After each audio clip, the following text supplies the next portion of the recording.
Thank you to everyone in our gallery for your patience while we try and work through this. And I will just give a brief explanation. Just if councillors who might still be in the Zoom meeting can leave that so there's no echo. Thank you. So for those that may have, because obviously we weren't recording the first part of this meeting, so for those that may be now tuning into the recording of this meeting, we have been having some technical difficulties in regards to the live stream and recording of this meeting. So council at 7:25, we opened the meeting and then resolved to adjourn the meeting for 30 minutes until we were able to resolve some way forward to complete the meeting. We are now at a point, councillors, where we are unable to live stream tonight's meeting.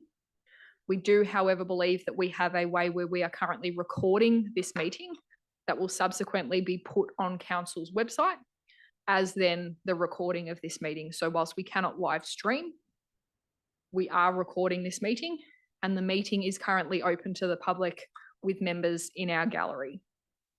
As a bit of a side note to this, councillors, there is a recommendation that I would propose to move on the screen, which I'm happy to move from the chair, that notes that this meeting has been subject to technical difficulties, and 2, that resolve under council's recording of council meetings policy to not live stream this meeting, noting that all efforts have been and are currently made to record this meeting. And as it currently stands, subject to any further difficulties that may arise, we're not really sure. But just to sort of cover that there, that we are making all efforts to record this meeting. So I'm happy to move that from the chair. Can I have a seconder? Thank you, Councillor Saab. I don't believe that requires any discussion from anyone. Yes? Yes, so just with your microphone, so that should pick up the audio. Yeah, should we find that the recording that we're trying to do doesn't actually come, we don't record it and we can't put it on our website, would we be doing this meeting again, or what would that mean? So the advice that I've received is that we are compliant with the Local Government Act, and should council resolve this resolution that would be in front of us, we would then be compliant with our governance rules. Council has made all efforts to live stream as much as possible. We obviously can't do that this evening, but to record this. But if the CEO would like to add anything. Thank you, Mayor Oxley. Yes, I've actually sought legal advice whilst we've been adjourned from legal practitioner noted council. Has confirmed that we are not in breach of the Act, provided the meeting is open to the public. We have members of the gallery in the chamber this evening. It is, I guess, what you'll consider as a value add in respect to being able to provide it to people who are unable to participate in the chamber. And as the Mayor has rightfully said, council does have a policy which commits us to provide the recording of council meetings, but it is a policy. I do emphasise that it's not legislation. And just by resolving to act in this way means that we will ensure that we're not in breach of the policy. If there's no further questions, I will put that to the vote. All those in favour? That is Councillor White, Councillor O'Donnell, Councillor Hill, Councillor Law, Councillor Athanasopoulos, Councillor Avnidis, Councillor Howe, Councillor Saab and myself. All those against? Councillor Ashworth-Collett. And that is carried. Thank you. You can't because there's no item. Sorry. Thank you. Just before we move forward, can I just note that this meeting is being recorded by CCTV as well. And whilst this meeting is not being live streamed, hopefully the recording will be archived and we will keep the public updated on that. And thank all of you in the gallery for coming along this evening. Can I also acknowledge the Bunurong people of the Kulin Nation as the traditional owners and custodians of the land on which we are meeting, and pay our respects to the elders past, present and emerging. We have no apologies this evening. We move to item 2, which is the confirmation of minutes from the previous meeting held on the 26th of May. Do I have a motion that they be confirmed? Moved Councillor Athanasopoulos, seconded Councillor Howe. All those in favour? That is carried unanimously. Thank you.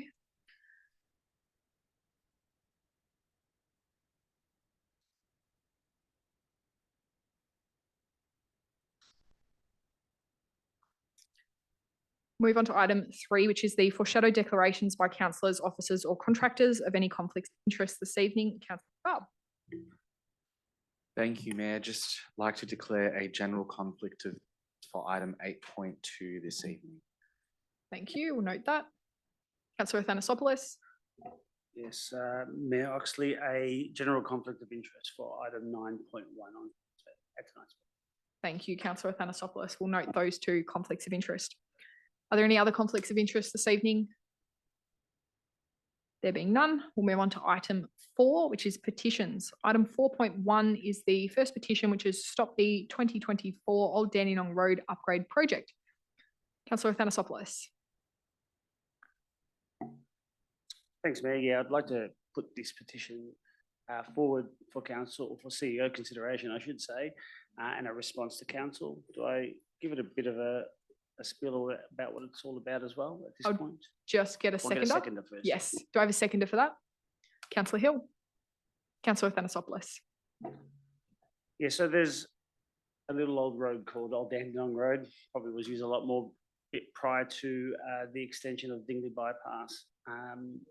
And there is an upgrade that council is looking at doing in coordination with other authorities. The people that live in and around this particular area have a few concerns with some of that, the repercussions of that upgrade into their own amenities, especially around car parking in that area. Will now be passed on, and I'll send it electronically to our CEO so that council can prepare a response to the petitioners. Thank you, Councillor Athanasopoulos. Councillor Hill. No reserve. Any other councillors? I'll put that to the vote. All those in favour? That is carried unanimously. Item 4.2 is the rules for pickleball at Patterson Lakes Community Centre. Councillor Howe. I'd like to move that motion be referred to the CEO for a response. Thank you. Can I have a seconder, please? Councillor O'Donnell, did you wish to speak to the motion? Thank you, Mayor. I've met with the head petitioner upon this petition, and I can see the weekly pickleball activity is very important to her group. It connects them as a community and improves their sense of belonging. Change in this rule will remove the stress they feel from being removed from the group due to unplanned illness or unforeseen events. Thank you. Thank you, Councillor Howe. Councillor O'Donnell, reserve. Any other councillors? I will put that to the vote. All those in favour? That is carried unanimously. Thank you. We'll move on to delegates' reports, councillor statements and presentation of awards. The first councillor statement I have this evening is from Councillor Hill.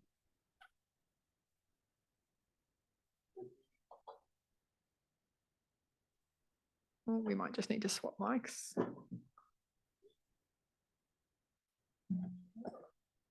Oh, there we go. Actually, mine's working.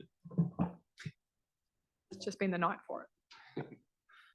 No, thank you, Madam Mayor.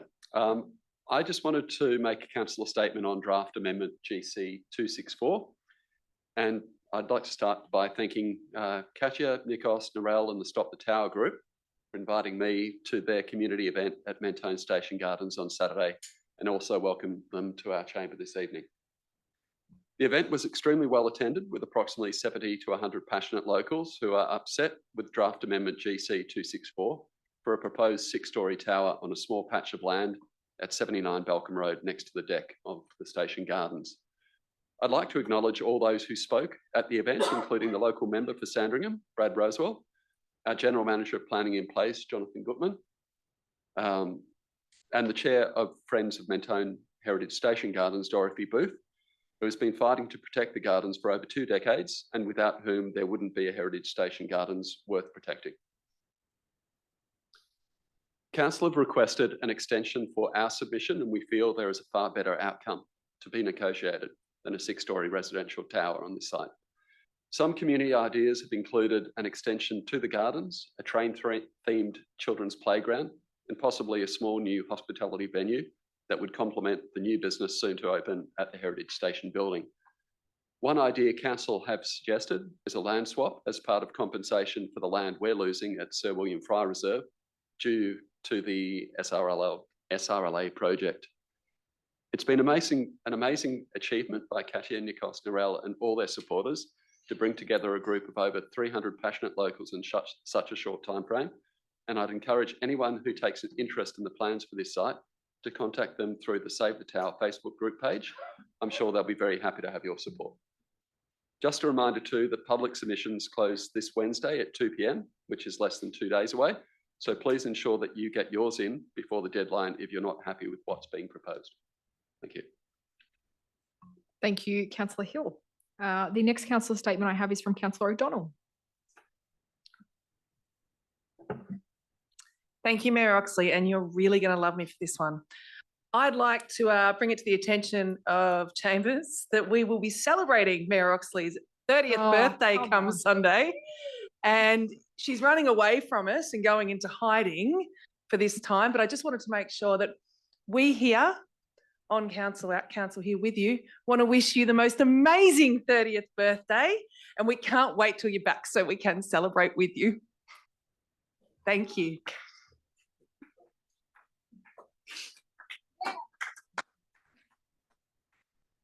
Is it part of the governance rules that I can move a motion to exclude that from the minutes, or I'm just, is that possible? No?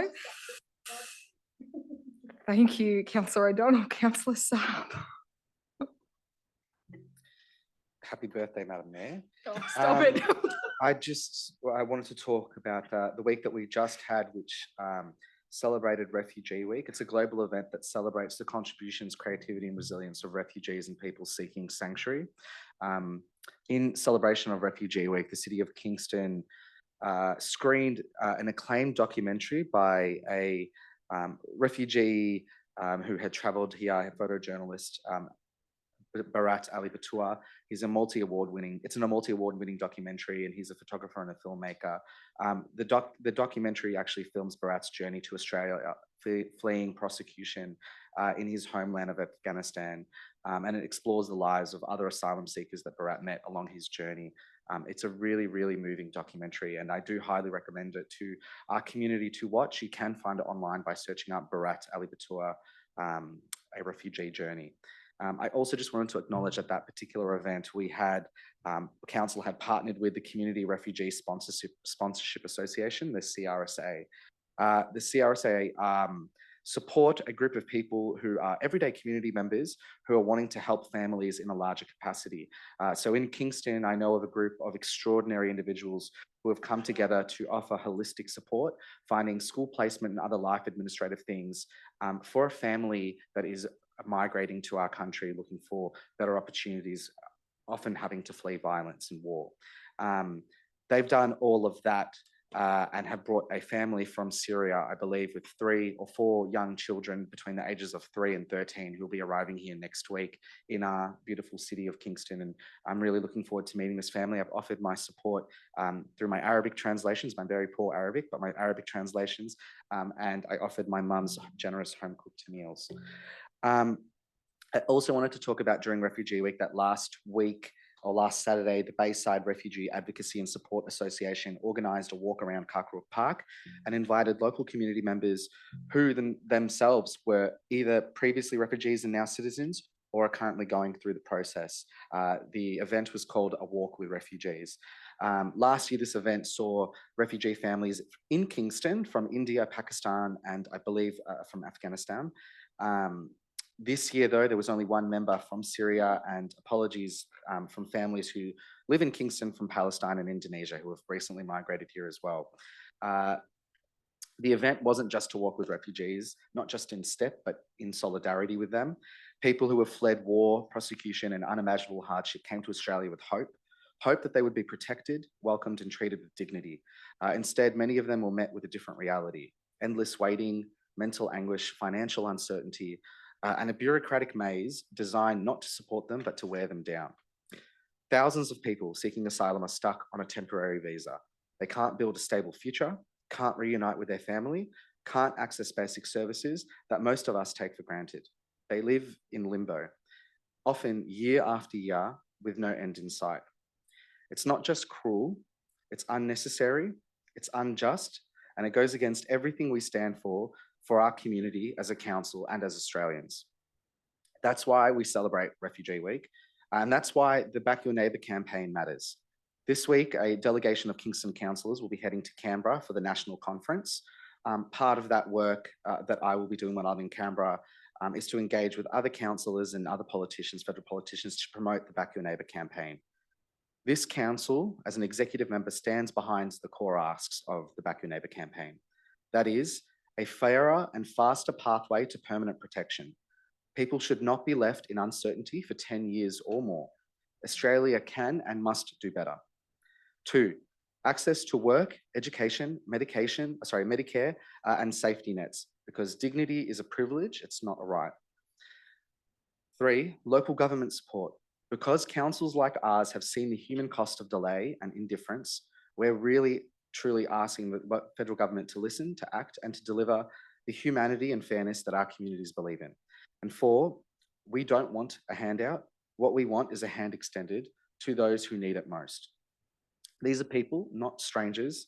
These are our neighbours, our classmates, our colleagues, and often our volunteers in a lot of the community groups that we visit. Ultimately, they make our city the better and our country a greater place for having them. And I just wanted to acknowledge them. Thank you. Thank you, Councillor Saab. Councillor White.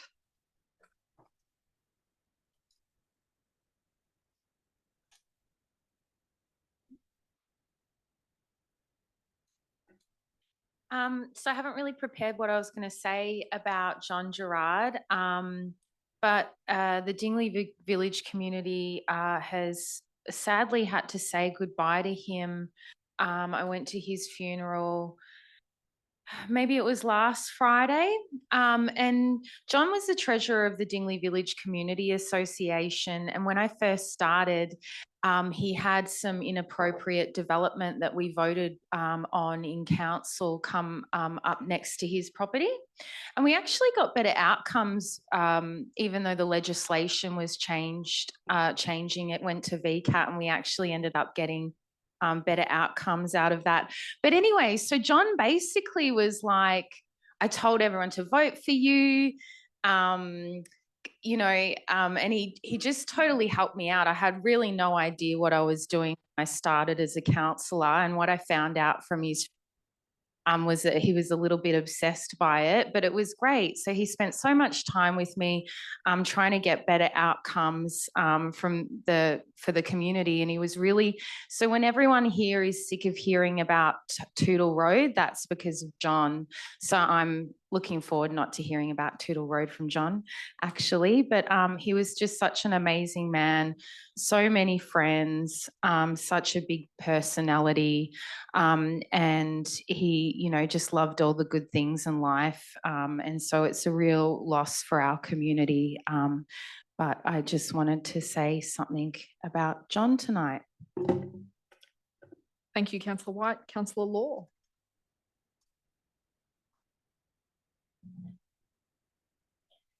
Good evening, everyone, and welcome. I'd like to begin by acknowledging the incredible work of our Kingston City Council officers in preparing this evening's agenda. There are some significant items up for discussion tonight, including our 4-year council and wellbeing plan, the annual action plan, the draft budget, the latest round of community grants, and of professional interest of mine, the response to our Women in Kingston networking resolution. Over the past month, Mordialloc and Parkdale have been buzzing with activity. Thank you to all the residents who contributed to feedback to the Doug Denyer and Kevin Hayes Reserve consultation. Your ideas will help shape our open spaces to reflect what matters to locals.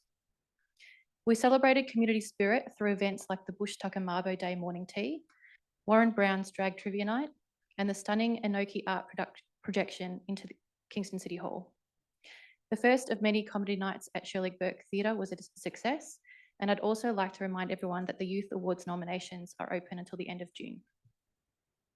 Thank you to those who joined the Bradshaw Bushland Reserve Working Bee. Your care makes a difference. And this week we mark NIDOC with a family day on 9th July and our annual dinner event. The Mordialloc Aquatic Centre build has now reached an exciting milestone. The groundworks are complete, and we're seeing precast concrete walls being craned in this week. Improving traffic flow around the centre will be critical, and I've begun early discussions with officers about long-term solutions for access and connection to the area. Now I want to draw your attention to the closure of the Mordialloc Creek underpass this week. The closure occurred without appropriate signage, safe fencing, or appropriate fit for purpose communication. Whilst intended to be a temporary closure, there wasn't communication via LXRP's SMS text message alerts, where despite sending 9 other messages this month, the underpass was not mentioned. My motion later this evening calls on LXRP to immediately install proper detour signage and wayfinding, securing the site and communicating clearly with all affected residents, schools, traders, aged care facilities and vulnerable groups via appropriate channels for unexpected vehicle and pathway closures or delayed work schedules. We have a traffic data monitor collecting information about the usage of the underpass, and on average, 600 people use this underpass per day. We've recorded 81,000 people using this underpass in 3 months. Many are children, elderly residents, people with disabilities and carers. In Melaleuca Ward, 23% of our population are seniors. 5.3% need disability assistance. 14% are carers and 22% are young people. For many, this pathway isn't just inconvenient. When it's closed, it's unsafe. I'm also asking local residents impacted by what will be the permanent closure to please sign the community petition. As of 7 p.m. tonight, we've surpassed 2,004 signatures. That's equivalent to 1 in 4 Mordialloc residents. Moving on to other LXRP news, Parkdale Station reopened with a wonderful street celebration. The Mordialloc and District Historical Society wrapped up their exhibition of 30 remarkable women from our region.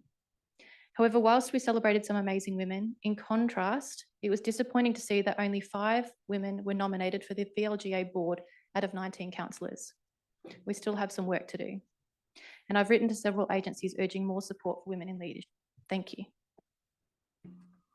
Thank you, Councillor Law. Are there any other councillor statements this evening? There being none, can I have a motion that councillor statements be received, please? Councillor Howe and seconded Councillor Saab. I will put that to the vote. All those in favour? I declare that carried unanimously. We'll now move on to public question time. Thank you, Mayor Oxley. Thank you to those who submitted questions this evening. Please note the governance rules have been applied to all questions. There have been a total of 55 questions submitted for tonight's ordinary council meeting.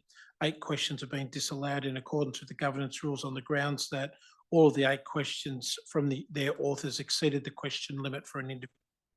Please note that any preambles submitted with questions will not be read out. First 2 questions we will consider is from Scott. What was the total cost of resurfacing works for the last partial resurfacing of Southern Road Mentone? And are further resurfacing work scheduled for Southern Road Mentone? And if so, what is the anticipated cost? I'll ask Council's General Manager, Infrastructure and Open Space, Samantha Krewell, to respond. Thank you, and through you, Mayor. Resurfacing works on Southern Road were undertaken in December 2023 at a cost of approximately $127,000. There are no further resurfacing works planned for Southern Road.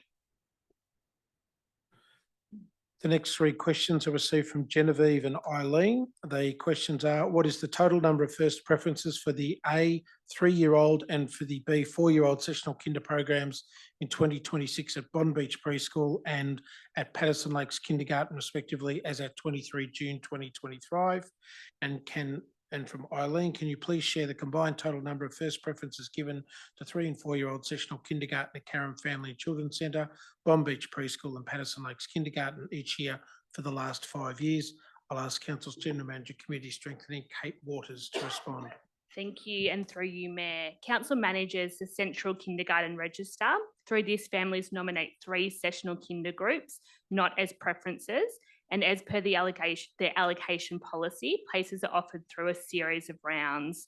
The raw data can be very misleading as it doesn't take into account cancellation rates, non-residents who aren't considered in the first allocation round, nominations for multiple groups at the same kinder, and the number of children who are also registered for extended day kinder. In response to Genevieve's questions, the Central Kindergarten Register is still open for 2025 and closes on 30 June. To date, nominations for 3 and 4-year-old sessional kinder at Bond Beach is 41 and 64 respectively. Nominations for 3 and 4-year-old sessional kinder at Patterson Lakes is 34 and 48 respectively. In relation to Eileen's question, And please note, we have only been allocating 3-year-old kinder places since 2022. The combined number of 3 and 4-year-old nominations for Bomb Beach were in 2021, 59, noting this is 4-year-old only, in 2022, 72, and 2023, 76, in 2024, 91.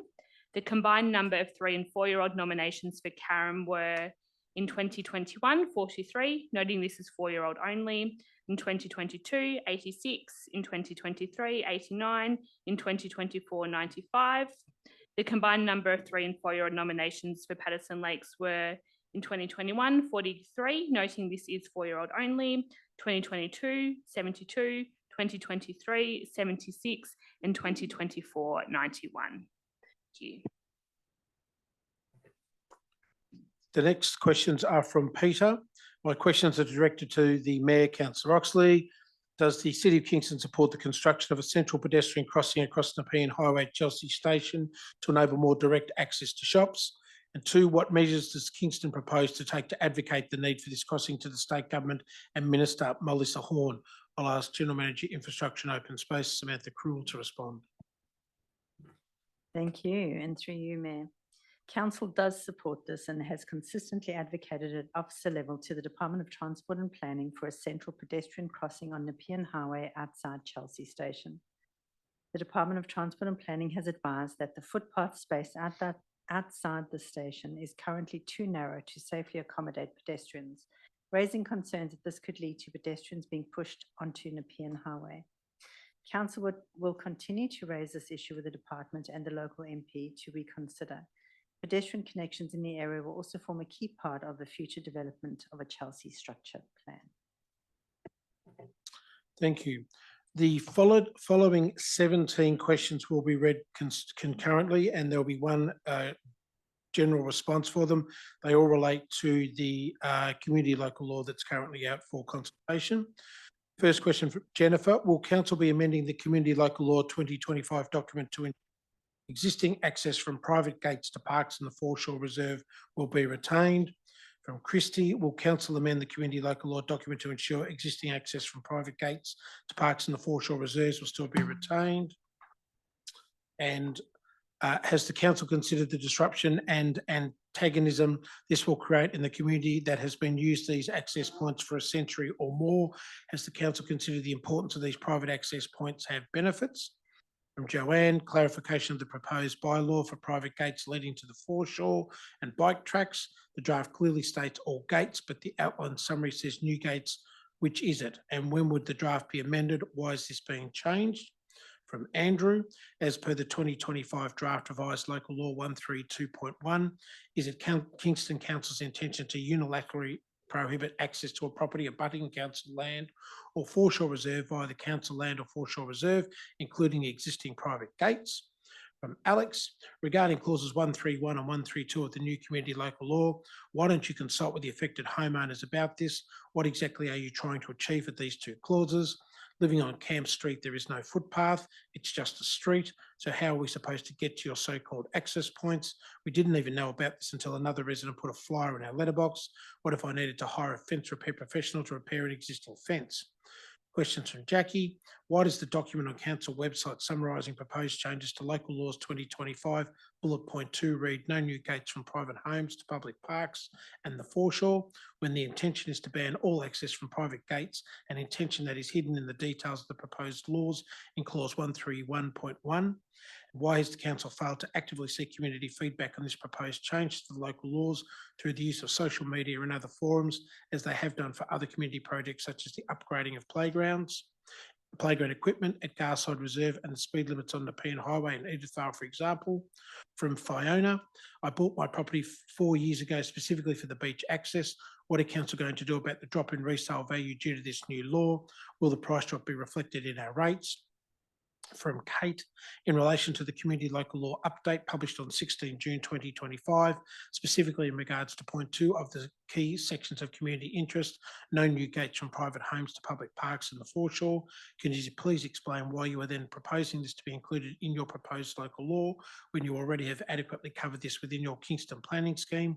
Is this just sugarcoating a bigger play at hand here, which is stopping existing access from private properties across the foreshore? From Wendy, who gives you the right to tell people they cannot use their back gate to go to the beach as it's part of their property?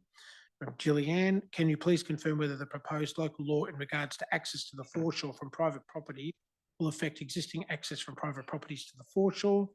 2 questions from Nick. Can council please clarify the proposed new local laws? Is it the intention to stop new gates as has been headlined, or is it to remove access for those with existing gates to access bike paths, parks and foreshore? Having read all those, I'll ask Council's General Manager, Customer and Corporate Support, Mr. Dan Hogan, to respond. Thank you, and through the chair. So in response, the draft community local law is currently out for community consultation as per our standard operating procedures. And we indeed invite community feedback until the 1st of July 2025. The consultation results will then be considered by council in determining the ultimate local law, so it is still subject potentially to change. Regarding proposed clauses 131 and 132, the intention is to ensure access points to council land and foreshore reserves via designated access points, and that installation in future, should the local law be adopted in its form currently circulated, that the installation of a gate on a property abutting council land or a foreshore reserve is prohibited, predominantly for the purpose of protecting natural foreshore values. It's important to note, however, that local laws cannot be enforced retrospectively, so those gates and access onto those properties would not be subject to these clauses should they be adopted by council. All questions received tonight will be considered as part of the community feedback provided to council. And further, the rates applicable to each property will be reflective of the capital improved values as valued by the independent valuer general. Thank you. The next 6 questions are in relation to the draft amendment GC 264. They are from Nikos. Why has the council not made the potential impacts of draft amendment GC 264, such as the height and scale of the proposed developments, more widely known to residents? And what steps will be taken to provide clearer information moving forward? How does the council plan to ensure that the process surrounding draft amendment GC 264 remains transparent and accountable to the local community, especially given the significant long-term effects the amendment could have on Mentone? Questions from Narelle. What current studies has the council done to understand how the high density housing proposed in draft amendment GC 264 will affect traffic in Mentone, especially in already clogged areas like Balcombe Road and Swanson Street?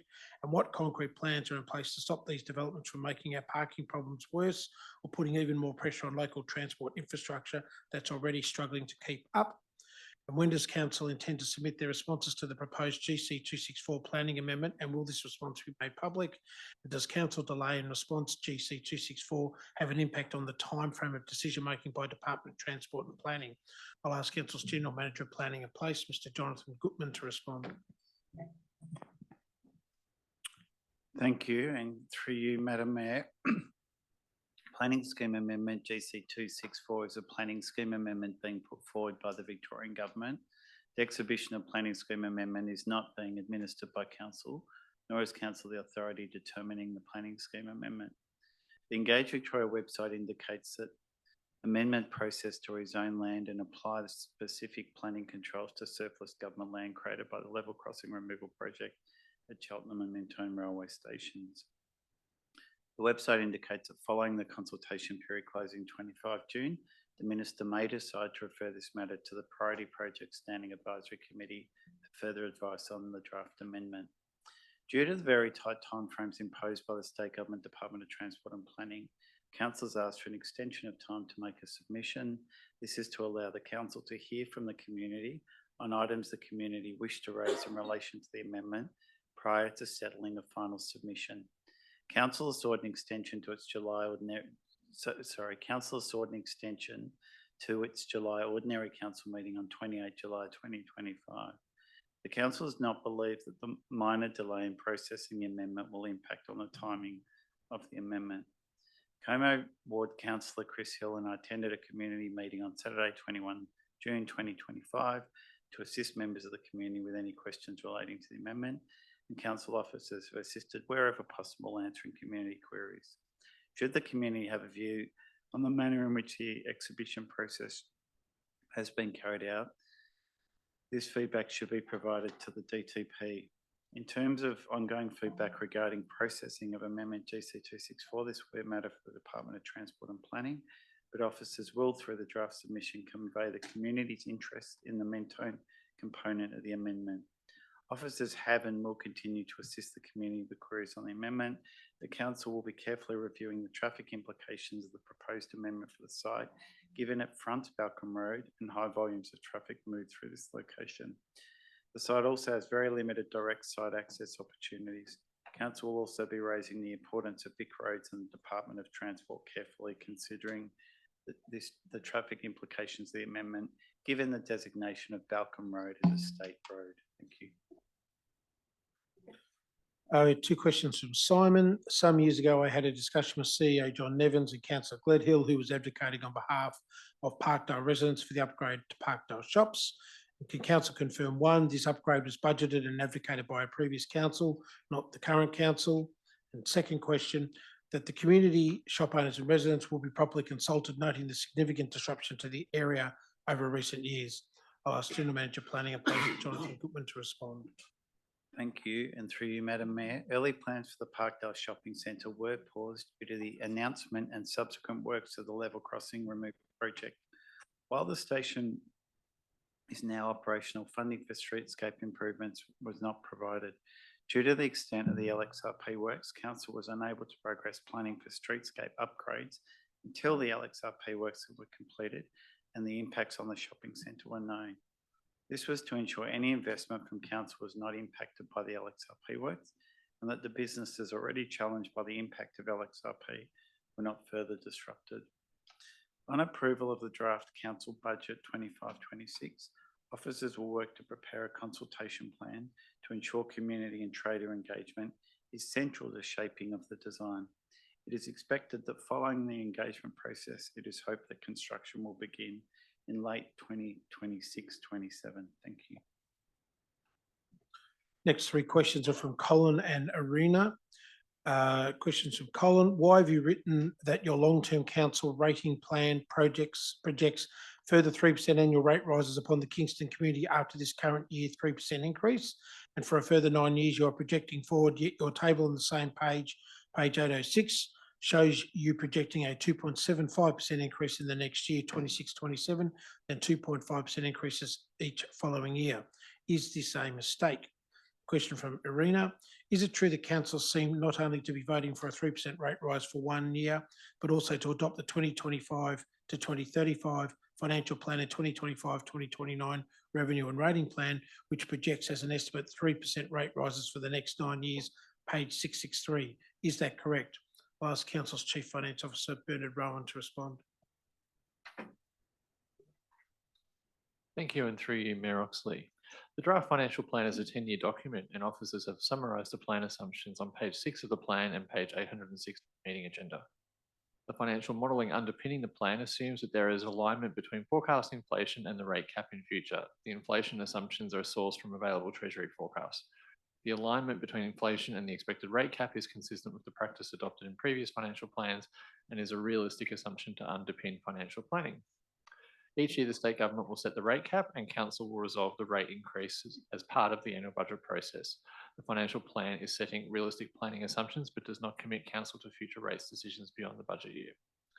The questions identify that there is a section of text on page 806 of the agenda specifying that the estimated future annual increases are 3% per annum. The information in the table confirms the more specific and accurate assumptions of 2.75% in 2026-27 and 2.5% thereafter, and not 3% as has been inadvertently mentioned in the text. Thank you for drawing this to our attention. Thank you. The next 5 questions I will read together, and they're in relation to the Mentone car park matter that's on this evening's agenda. First question from James. Is it not curious that Kingston Council received only one loan submission during the period of public notice, which apparently ran from 5 May to 20 May from the thousands of people in the Mentone community about the move by council to declare the access way from Balcombe to Florence Street a public highway, and that this loan submission was in favour of the declaration that would inevitably unleash new high-rise developments in Mentone? Question from Deborah. Why are the maps that are provided within the agenda tonight regarding the proposed controversial plans for Mentone car park and the public highway declaration of the existing access way blurry and unreadable? Is this on purpose? Question from Jeff. Why wasn't a meeting of actual Mentone residents held by council or the councillor in charge of Como Ward to discuss the repercussions of this very controversial and important vote tonight, declaring the access way from Balcombe Road to Florence Street a public highway vested in council, in that it will be open, in that it will open the floodgates for the dreaded congested high-rise developments wanted by the state government activity centre policies to absolutely go ahead within and around this Mentone car park area and change the face of Mentone forever? Question from Dakota. Can you please give a full list of where the public consultation call for submissions was advertised on all council media publications and internet, etc., regarding the fate of the Mentone car park and the public highway declaration being voted on tonight, which aims to declare the access way from Balcombe to Florence Street a public highway by council, and which you say was open for submissions from 5 May to 20 May 2025. I'll ask Mr. Bernard Rowan to respond to that. Thank you, and through you, Mayor Oxley. The purpose of agenda item 11.2 Mentone Car Park is to seek council resolution to declare the current access way in the Mentone Car Park between Balcombe Road and Florence Street a public highway. This was considered by council on 24 March 2025. The current access way is well established through many decades of use. Declaring the access way a public highway solidifies this access point to Florence Street and prohibits its closure. The agenda item 11.2 tonight is not a council decision on the development of the land adjacent. The public consultation process for the public highway closed on 30 May 2025.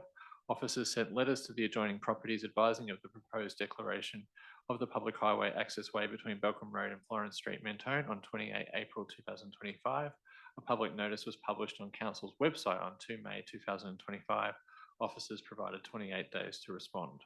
The consultation was in accordance with council's community engagement policy and section 223 of the Local Government Act. No submissions were received opposing this declaration, and one submission was received in support. The plans showing the proposed road were drafted by a licensed surveyor and were clear in the public notice.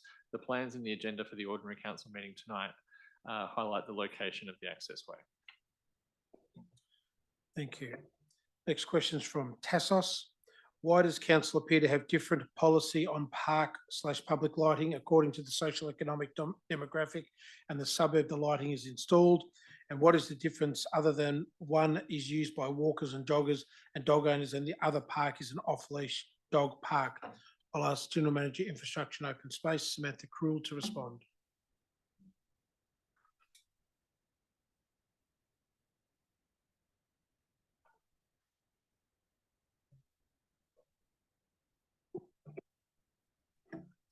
Thank you, and through you, Mayor. Lighting of public spaces is considered in accordance with Council's public lighting policy, which considers the following factors when assessing lighting in parks, reserves and the foreshore. Public safety considerations, high passive nighttime use such as dog walking or potential use, lighting standards, the whole of asset life costs, access to an affordable power supply and impacts on wildlife. Where lighting is considered appropriate, roads, footpaths and cycle paths will typically be lit rather than the whole park, reserve, foreshore or other areas set aside to protect nature.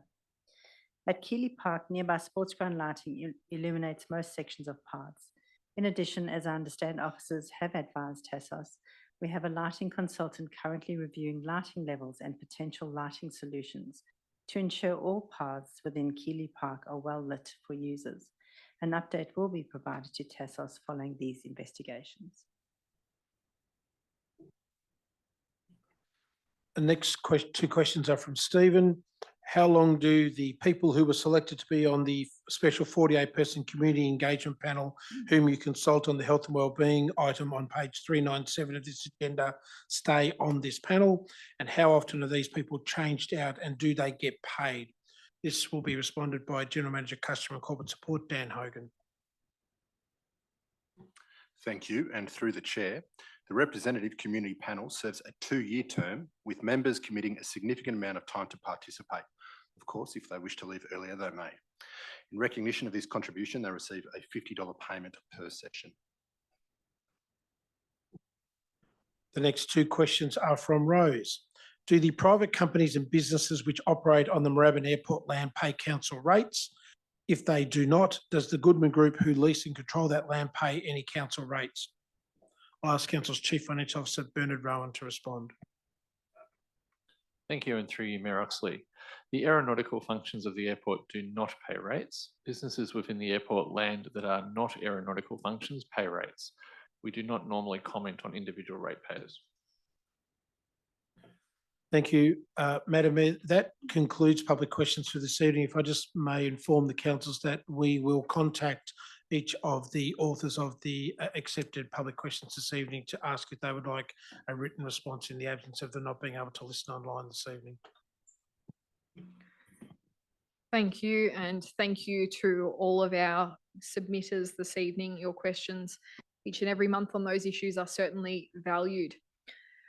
We'll move on to item 7.1, which is the town planning application decisions for May 2025. Do I have a motion that we note that report?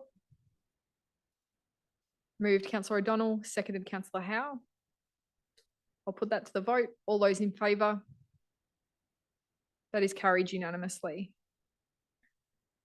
We'll move on to item 7.2, which is the planning application at 784 to 796 Springvale Road, Brayside. I don't have anyone listed on behalf of the objectors, but on behalf of the applicant, we have Aidan Robinson, who I believe is joining us via Zoom.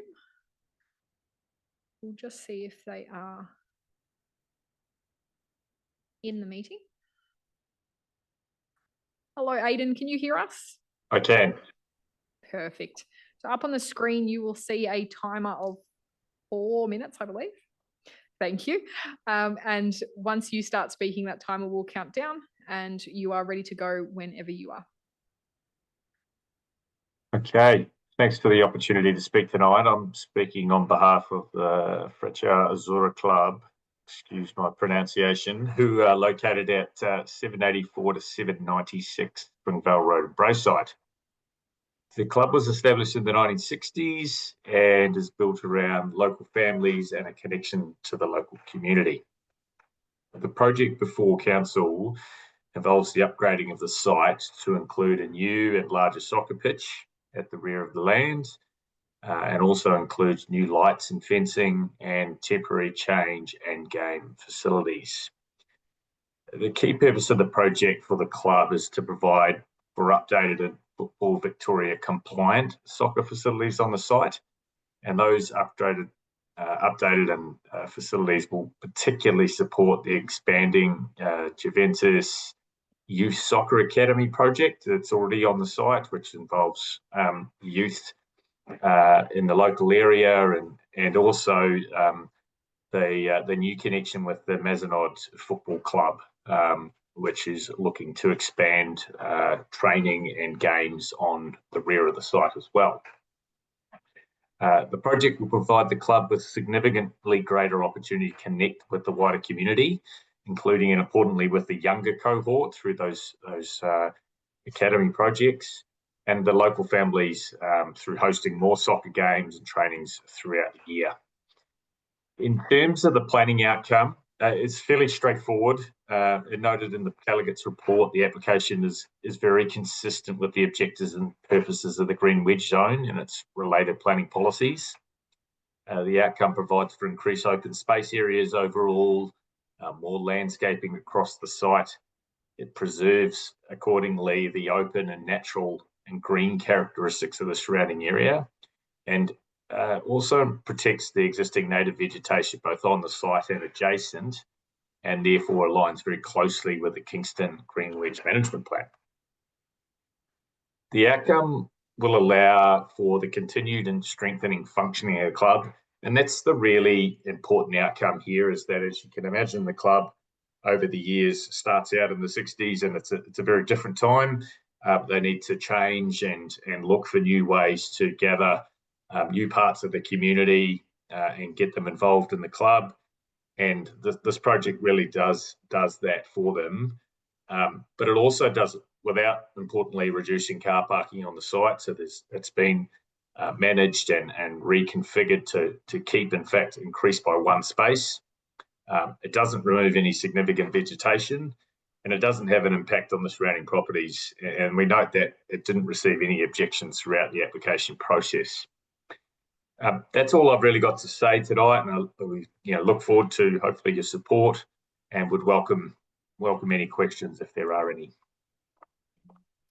Thank you very much for your submission this evening. Unfortunately, we don't do questions, but council will now proceed to make a decision on this proposal. So if you wouldn't mind just popping yourself on mute and turning your camera off, you're welcome to stay and watch the decision while you're still in the meeting. Thank you. Councillors, do I have a motion? Councillor O'Donnell? The officer recommendation? Seconded, Councillor Saab. Do you wish to speak to the motion? Thank you, Mayor Oxley. In fact, I do. Aidan, thank you so much for your words. I am completely in agreement with you. As you pointed out very clearly, there has been no objections to this motion. So it's very, very straightforward. There is currently a soccer pitch there as we sit here tonight. This is an upgrade of the facilities and bringing it up to standard of a competition standard, which, excuse me, I am not all over. But in seeing what this is going to do, one, for our community, and two, to continue to support the club and extensions of that within the football community or soccer community, it's pretty straightforward in my eyes, and I think in most people's eyes. So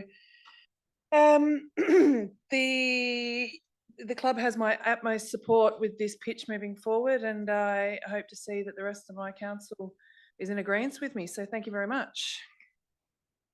Thank you, Councillor O'Donnell. Councillor Saab. Reserve. Any other councillors on this matter? There being none, I will put that to the vote. All those in favour? That is carried unanimously. Thank you. We'll move on to item 8.1, which is the funding recommendations for the operational and partnership grants 25 to 27. Do I have a motion? Councillor White, the amended motion that you were putting forward. Thank you. Councillor Saab, seconded. Can we just make sure that is the correct one? Yes, that is the one that I believe Councillor White's moving, and that is seconded, Councillor Saab. Do you wish to speak to the motion, Councillor White?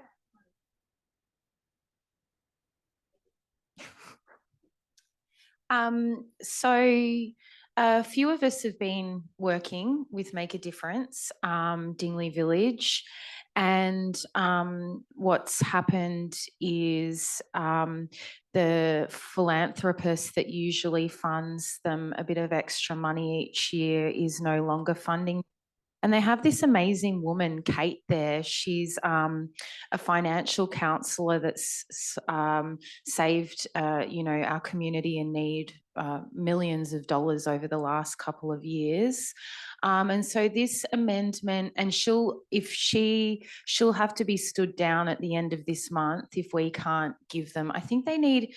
What we did in the last meeting or whenever it was we said, okay, when these rounds of grants come up in 2027, that Make a Difference will automatically move onto the amount of money they need, which is $80,000 to keep Kate on board.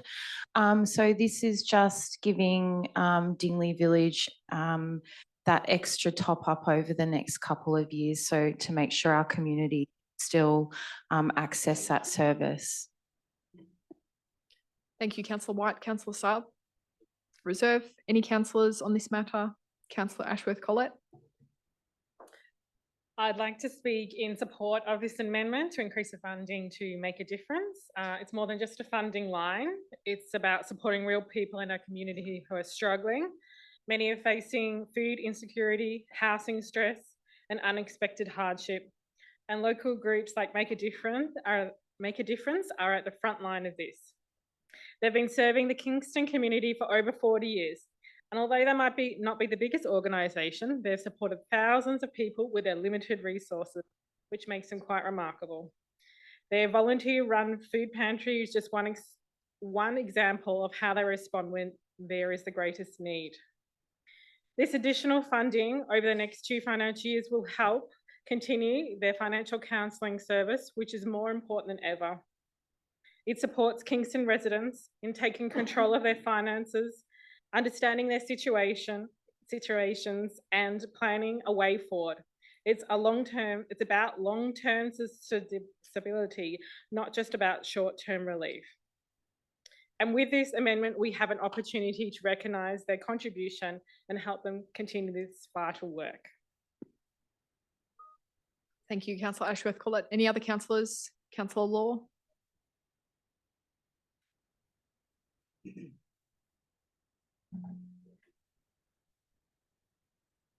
Thank you, Mayor. I support the 2025 to 2026 operational and partnership grants. I would like to extend heartfelt thanks to all the grants funding applicants because of the amazing and selfless contributions each of them make to give to our Kingston community. Yesterday, I attended with my folks the Mordialloc District Historical Society's exhibition of 30 outstanding women. It's fantastic to see their society's efforts are recognised. Their commitment to preserving our local history contributes deeply to our civic identity and intergenerational storytelling. But beyond preserving the past, these grants are about shaping a more inclusive, equitable future. The groups receiving funding include those that directly support our most vulnerable residents. Mentone Community Assistance Bureau, Make a Difference Dingley Village and Southeast Community Links, among others. These organisations provide food, crisis support and inclusive services for low-income, Indigenous, CALD, LGBTIQA+ and senior residents. These grants aren't just charity, they are strategic investments.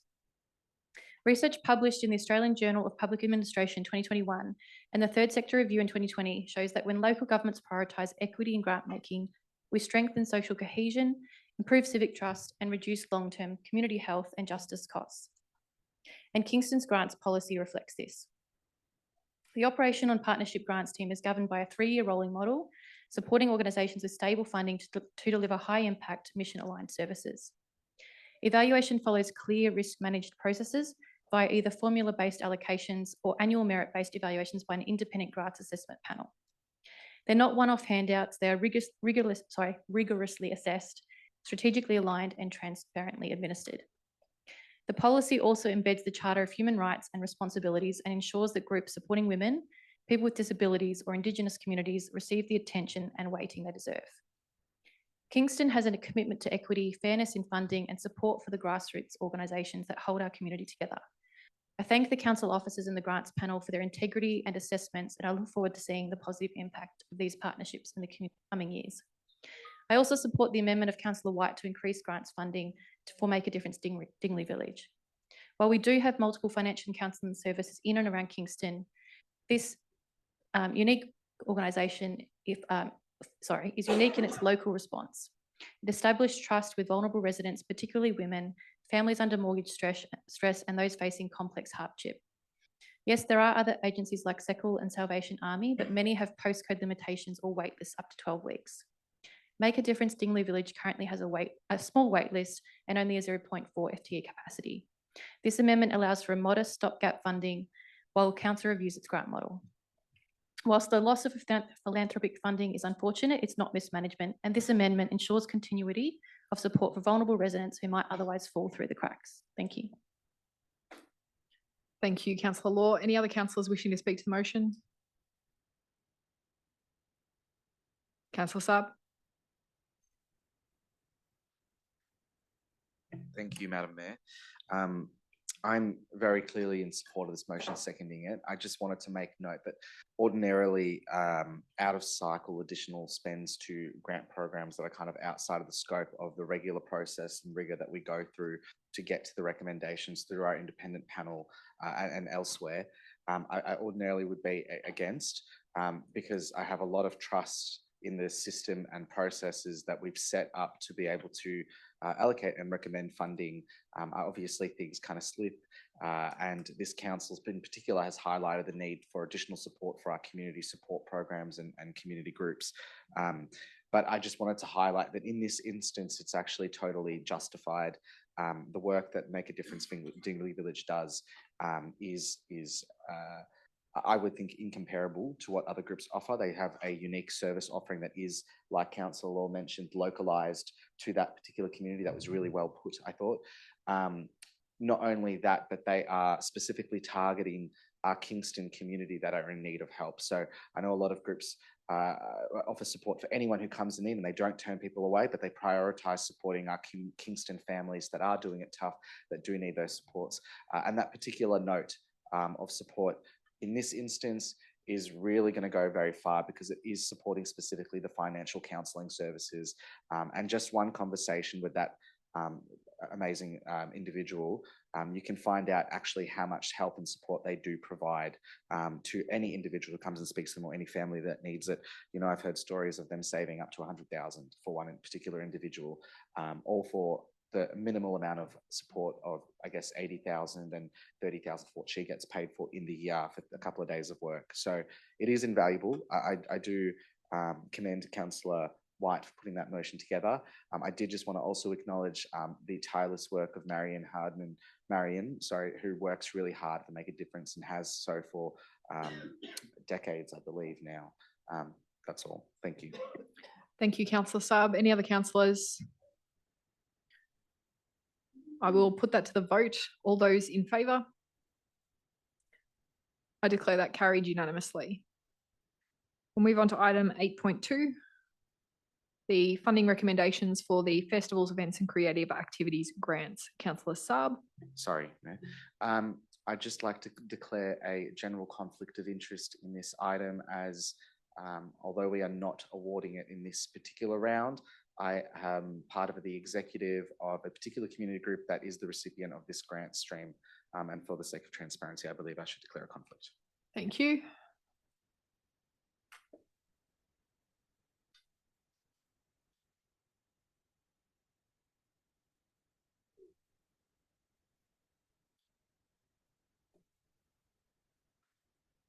Do I have a motion? Moved Councillor White, seconded Councillor Law.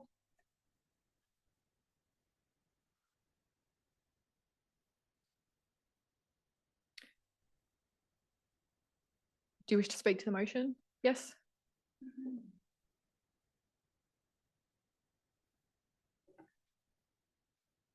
So I just wanted to flag that there's a petition that currently holds 285 signatures condemning Kingston Council allocating $75,000 to a religious organisation in Dandenong Council. Kingston Council Grants Assessment Panel recommended against the grant, and our Mayor, like our community, had significant concerns about what's occurred and the processes that were followed. And we've spoken about what happened that night in Chambers before. We're told that there was some behind the closed doors meeting and last minute amendments, that an elected Kingston councillor who disclosed receiving over $10,000 in donations for their recent election campaign has a conflict of interest as they're an executive committee member of the said religious group. After a notice of motion to have a review sparked by newly elected councillors, we had an item come through council last month, and it was resolved that events would have to be held in Kingston moving forward. We have already given $25,000 of ratepayers' money away, while I know of multiple integrity agencies, including IBAC, who will be investigating this matter. It's ludicrous that Kingston could potentially give away another $50,000 of ratepayer money. Cannot support this item tonight because while our community is in a cost of living crisis because of government overspending, with 19.3% of our residents struggling to put food on the table, we should not be giving hard-earned money to grants for religious groups to throw parties. Thank you, Councillor White. Councillor Law. A question through you, Mayor. Can you move a motion that you don't support? You can, yes. Thank you.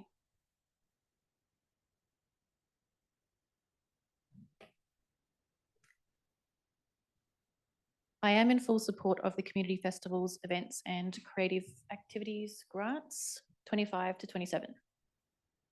We have incredible events across Kingston and events that support our most vulnerable and underrepresented communities. These events are so much more than dates on a calendar. They are lifelines for connection, celebration and belonging. I attended the Multicultural Jazz Orchestra event in summer, which was held over 3 weekends in February at Hazel Pierce Reserve in Multicultural. There was a full swing of dancers, rock and rollers and a sea of locals in camping chairs with their eskies, tapping their feet to great music and basking in a beautiful sunny day by the water. But whether it's Multicultural Jazz Orchestra bringing joy and vibrancy to our foreshore, or inclusive cultural festivals that honour the traditions of our First Nations communities, or that celebrate LGBTQIA+ community, these activities bring people together to connect and share a positive experience and make valuable memories. We know from both research and lived experience that community festivals are good for mental health.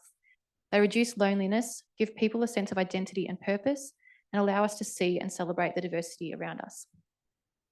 There's plenty of evidence out there. Peer-reviewed Australian research confirms these events promote social cohesion. They break down barriers and improve people's well-being. I have seen firsthand, right here in our local streets, the difference that a purposeful and strategically thought out event can have on our Kingston. And not just for our residents and local businesses, but in making Kingston a destination and becoming the pride of the Bay, as was intended 21 years ago in Kingston's Pride of the Bay strategy. Our neighbourhoods are filled with older residents, young families, new migrants, Indigenous peoples, youth, couples, LGBT, and long-time locals. These events are an invitation to come together, connect, and find common ground. For someone who has been struggling, isolated, or just new to the area, an afternoon at a local festival can be a moment they start to feel like they belong in Kingston. What I really love about community festivals, events, and creative activities grants program is that it doesn't just fund the loudest voices. It creates space for those of us to amplify their silent voices. It backs community groups run by volunteers, by neighbours, by people who care deeply about inclusion and fairness, and we can trust the process. It's transparent, fair, and carefully evaluated by panels that include community members. The funding recommendations tonight are based on real need and real merit. I support events that lift our most vulnerable people up and that spark joy, that makes Kingston a place where everyone feels welcome. And these aren't just festivals, they're the spirit and the pride of our community. Thank you. Thank you, Councillor Law. Are there any other councillors? There being none, I will put that to the vote. All those in favour? That is Councillor Hill, Councillor Law, Councillor Athanasopoulos, Councillor Ashworth-Collett, Councillor O'Donnell and myself. All those against? Councillor White, Councillor Revenidis and Councillor Howe. I declare that carried.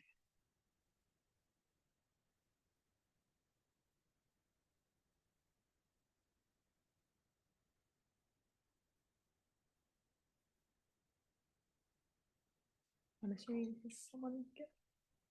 I think, yeah. We'll move on to item 8.3, which is the funding recommendations for round 1 of the biannual grants 25-26. Do I have a motion? Councillor White, a seconder. Someone is already gone to get Councillor Sub. So it is moved to Councillor White. Do I have a seconder for the motion? Councillor Law. Councillor White, do you wish to speak to the motion? Just trying to work out my desk. All right. So we've spoken quite a lot about grants in this council, and I have no issues with funding to support our local charities, emergency relief, particularly in the current climate. And I actually don't even think that money should be given out of grants. We've just come off the back of the last item where we have integrity concerns surrounding grants to religious organisations, and now this. Here's another. Just pause just for a second. Councillor Saab, your point of order. It needs to be relevant to this particular item. She's talking about integrity matters, and it's also objectionable. Councillor Saab, given that you declared a conflict of interest in the last item, it was relevant and is relevant to what Councillor White is talking about. she was making reference to something that had just occurred and is still relevant to grants. Councillor White, if you can just be careful that mindful, Councillor Saab declared a conflict of interest in the last item, that if you're going to continue on that sort of path. No, that's okay. I'm done with that. Thank you. And now here's another grant stream where Kingston Council want to give away another $118,000 of ratepayers' money during a cost of living crisis created by government overspending. Here are some of the grant assessment panel comments about these applications we're speaking to. The panel also had concerns about the independence of the quote given. There are concerns about financial capacity, venue booking, budget item, lack of post-event details and potential risks. The application lacks detail, evidence of program success. The application's financial details were unclear. Details on scale, impact and budget are unclear. Concerns remain about the club's capacity to manage the project. The club is financially sound. The proposal lacks detail on personnel, delivery and partnerships. The application didn't demonstrate about how the activity would increase girls' participation.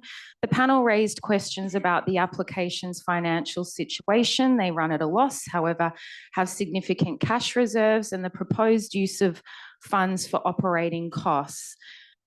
Some of them, significant cash reserves were noted while the club is financially sound with substantial reserves. Anyway, that's the comments that have come from our grant assessment panel. It's just these grants have gotten so out of control and it's also convoluted and clearly ripe for the rot. It's $118,000 in this stream, hundreds of thousands of dollars to religious groups in the last one that's been referred to IBAC for investigation, 1.8 million in total spent on grants. It was $50,000 in our last meeting on a rainbow tick, nearly $280,000 over 5 years to SECA as part of our climate crusade. And later this meeting, you want to turn around and tell our community we need to raise their rates so council can throw more of their money against the wall, while 19.3% of Kingston residents are struggling to put food on the table because council thinks they can spend our money better than what we can. I won't be supporting these grants, which are fraught with concerns tonight. And I think local government should stop churning ratepayers' money on dodgy grants. I mean, if half these things were worth funding, were a good idea, why don't we let free market decide? Grant policy review and then implementation in September can't come soon enough. Thank you, Councillor White. Councillor Law.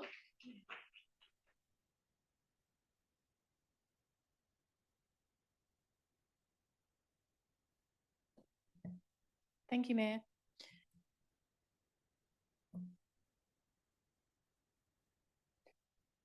We have an opportunity to support the best part of Kingston, our community groups.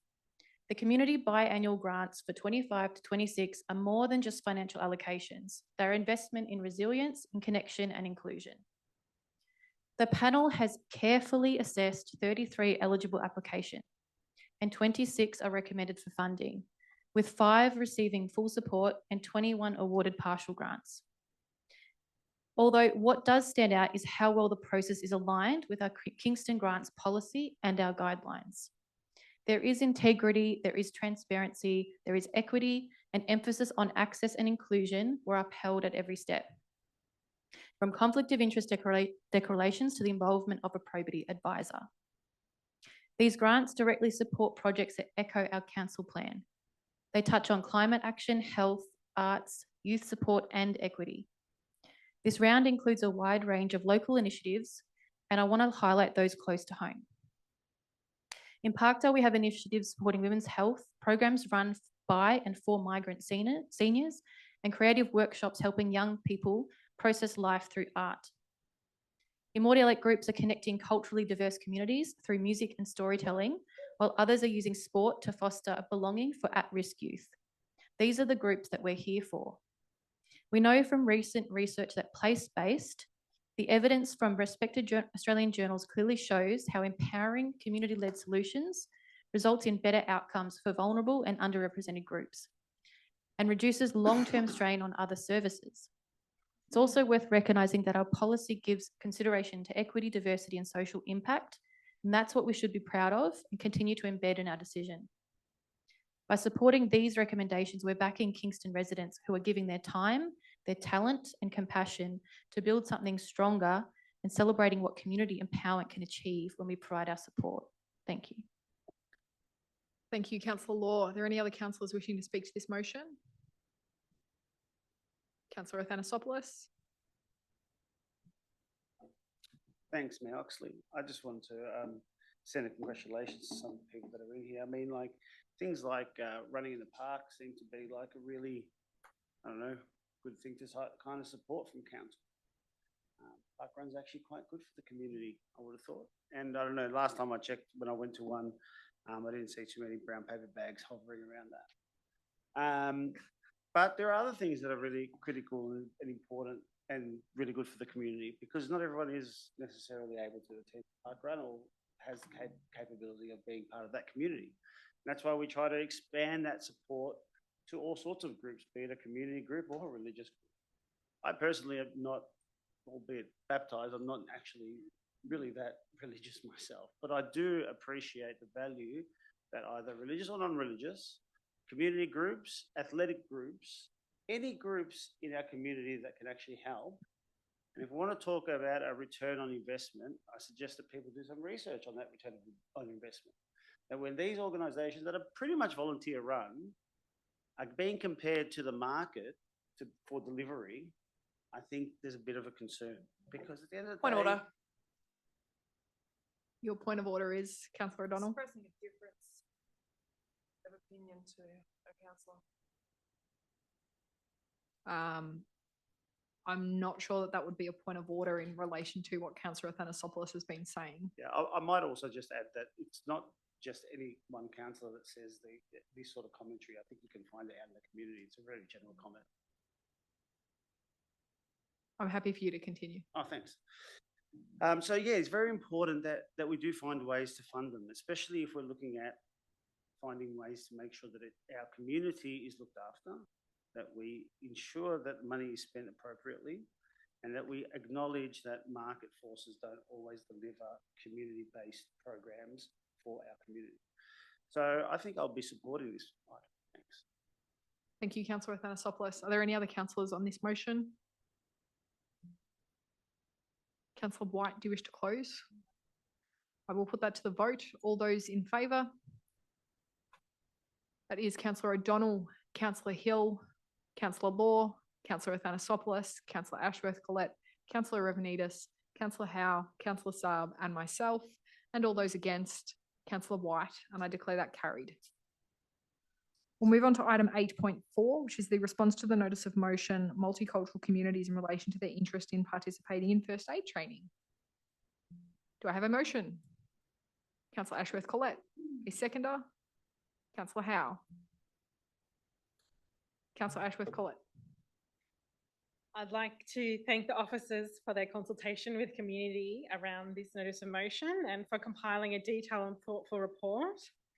The officers' recommendation is small and practical and reflects what they've heard through their consultation, and there's a clear interest from the communities in learning some CPR.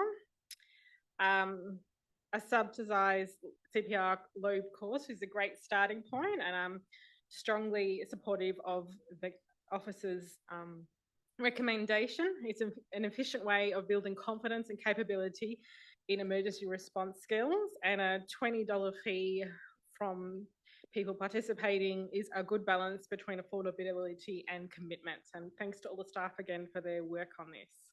Thank you, Councillor Ashworth-Collette. Councillor Howe. Reserve. Is there any opposition to this motion? Councillor White, you opposing this motion? Yeah. Okay.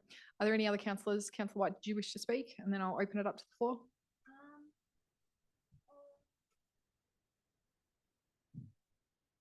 I just think it's another waste of ratepayers' money. I had to pay for my own CPR training, and I think everyone else should just go and pay for their own too. Thank you, Councillor White. Any other councillors wishing to speak to the motion? Councillor Ashworth-Collette, do you wish to close? I will put that to the vote. All those in favour? That is Councillor O'Donnell, Councillor Hill, Councillor Law, Councillor Athanasopoulos, Councillor Ashworth, Collette, Councillor Ravnidis, Councillor Howe, Councillor Saab and myself, and all those against, Councillor White, and I declare that carried. We'll move on to item 8.5, which is the response to the resolution Women and Girls in Kingston Networking. Councillor O'Donnell. The officer recommendation. Do I have a seconder? Councillor Law. Councillor O'Donnell, do you wish to speak to the motion? Thank you, Mayor Oxley. Yeah, as it appears, and I just want to make a note that the review is coming very soon. And I ask officers to consider or provide options for a Young Woman of the Year award. Thank you. Thank you, Councillor O'Donnell. Councillor Law.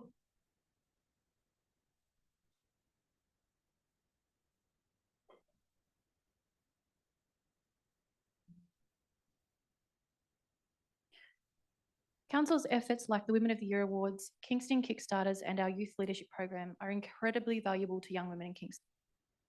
I support the proposed expanded initiatives, including a Kingston Women's Network, reserved seats for young women at events and women-only business sessions.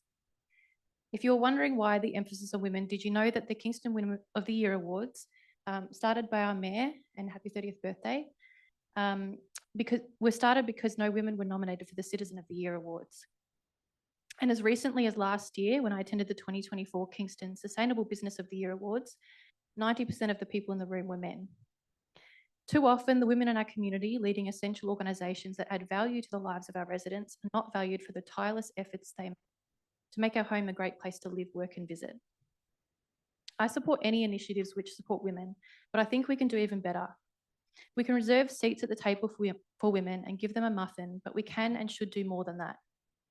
To support women to participate equally in community leadership, they need support.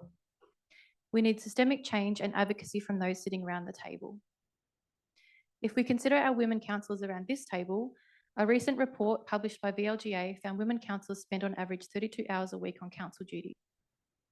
And that's an average. I'm certain that many of us do more.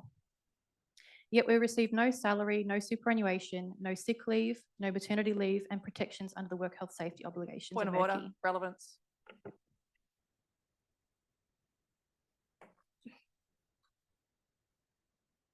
It's a very hard one. Thank you.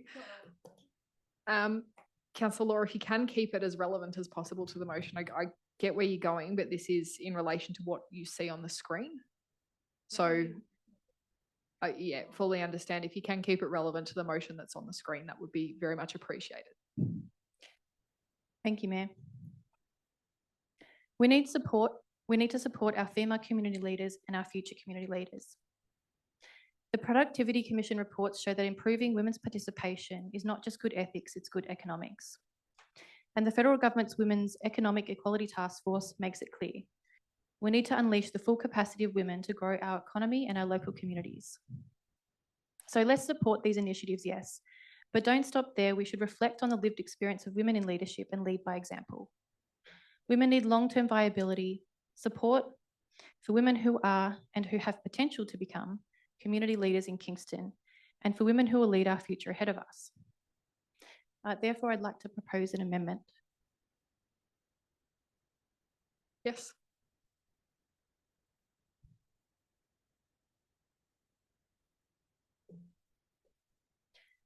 The purpose of this amendment focuses on identifying and developing high potential women leaders. Are you moving the amendment right now? I'd like to move. Okay, so in which case, the amendment, please. so in which case I need to just check whether the mover is happy with that amendment. Is that the amendment that you're moving on the screen? Yes.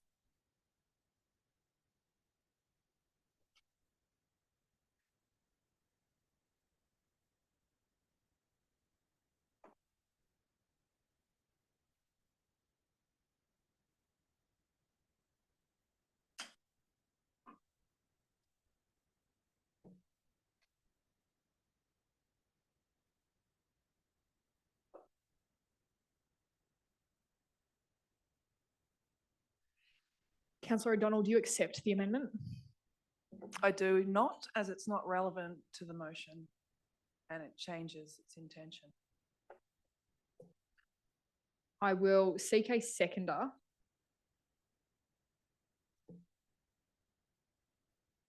Councillor Ashworth Collett. So does the amendment moved Councillor Law, seconded Councillor Ashworth Collett? Do you wish to speak to the amendment? Yes, please.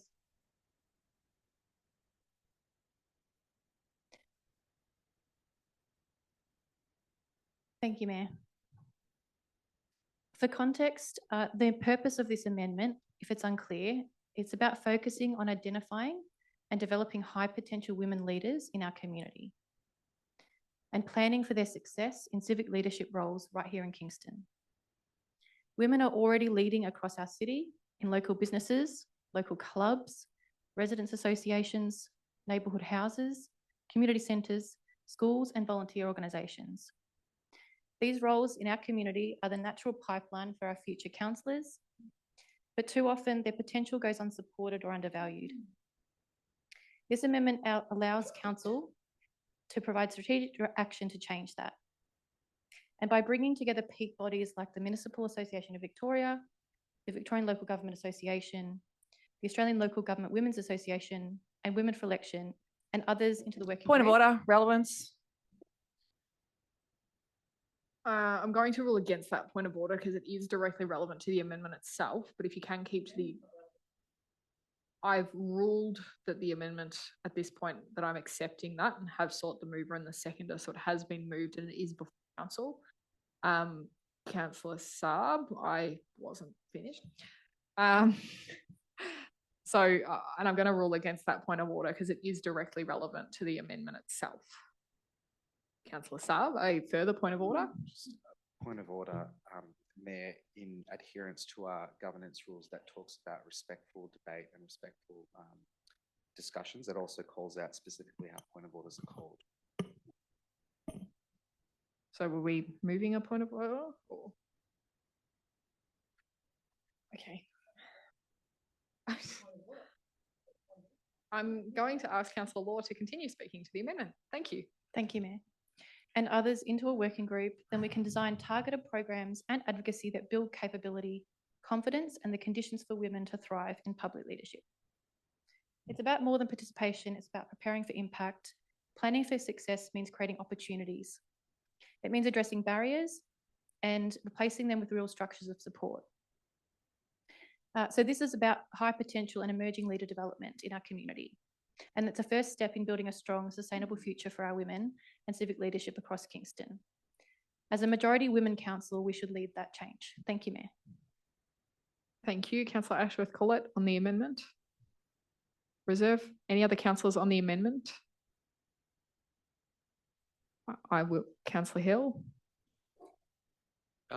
Yeah, I just want to say I'm very much supportive of the rationale why this is being put forward. I just wanted to check with our governance team, however, whether this is supported in terms of whether it's in line with our governance rules. Thank you. Can you clarify your question, Councillor Hill, in relation to what section of the governance rules? Sorry, I don't have them in front of me at the moment, but just that it's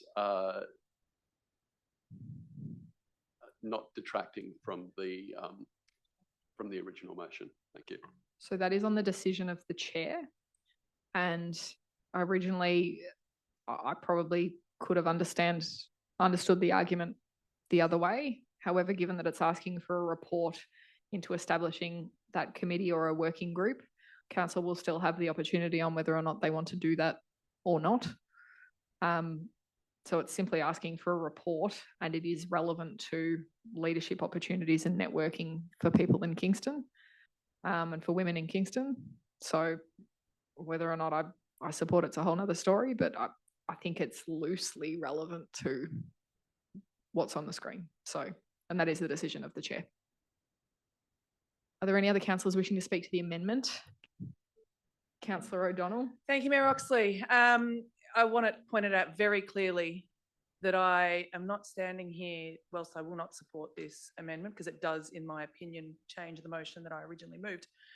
I have always been a huge advocate for my entire life for women to have every opportunity to succeed, be open pathways.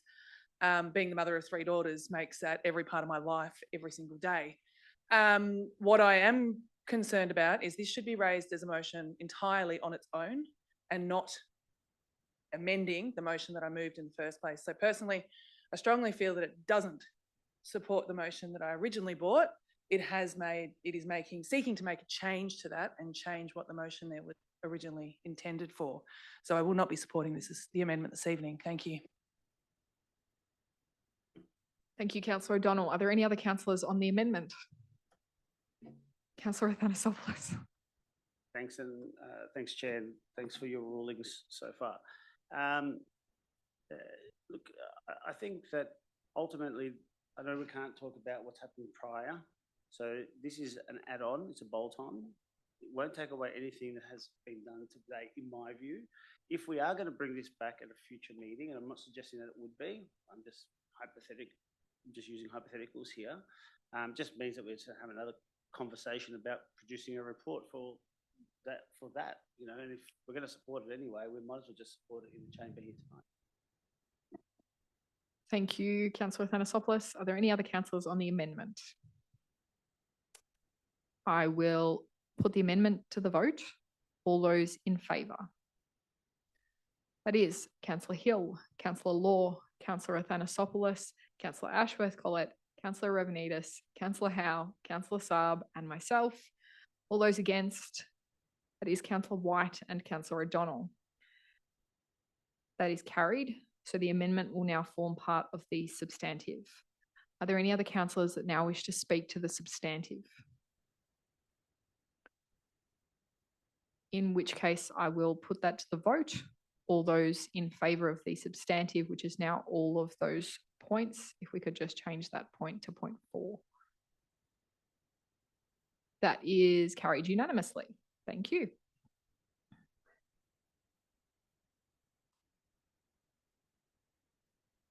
Item 8.6, which is the SRL Cheltenham Community Hub Placement Position Paper. Do I have a motion?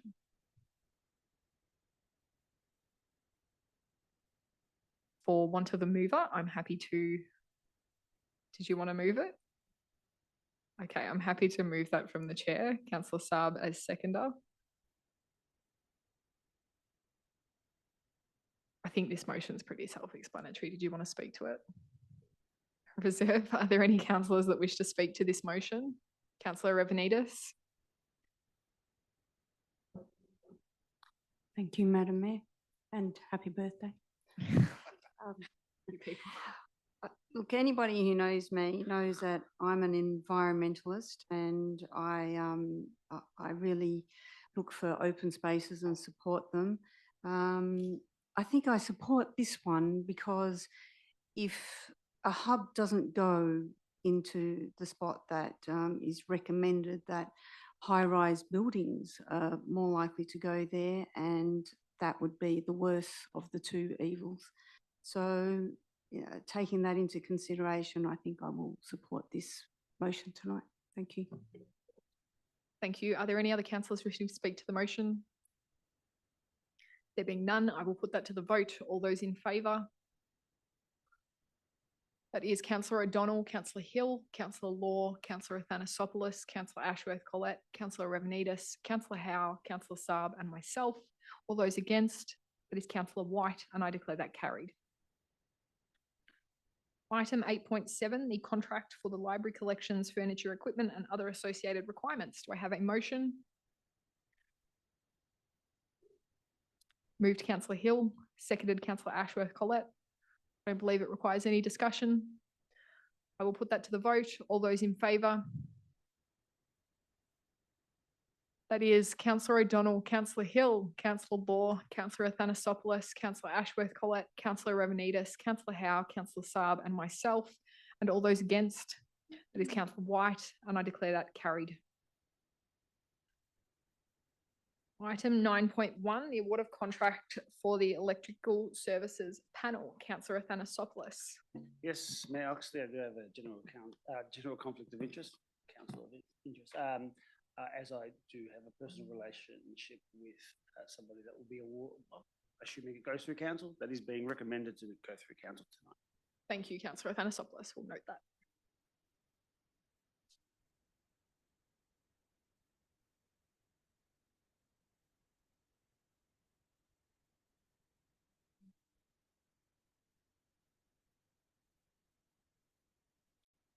Do I have a motion? Moved Councillor O'Donnell, seconded Councillor Howe. I don't believe it requires any discussion, so I'm going to pretend you didn't just say that. And we're going to put that to the vote. All those in favour? I declare that carried unanimously. Thank you. Someone can get Tony. He ran off very quickly. Item 9.2, the award of contract for the provision of sports ground turf management services. Moved Councillor Howe, seconded Councillor Saab. I don't believe any discussion is required. I'll put that to the vote. All those in favour? That is carried unanimously. Just noting that Councillor Athanasopoulos hasn't returned yet.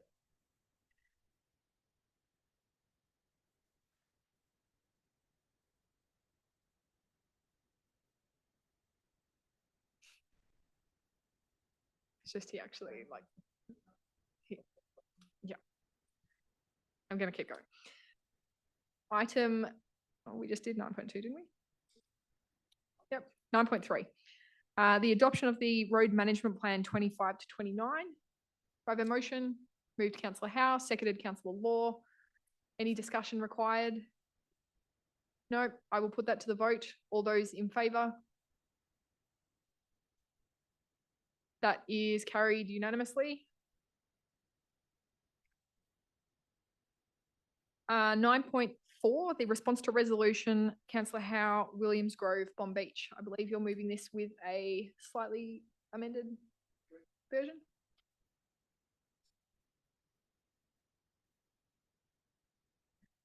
Can you double check that that is what you're moving?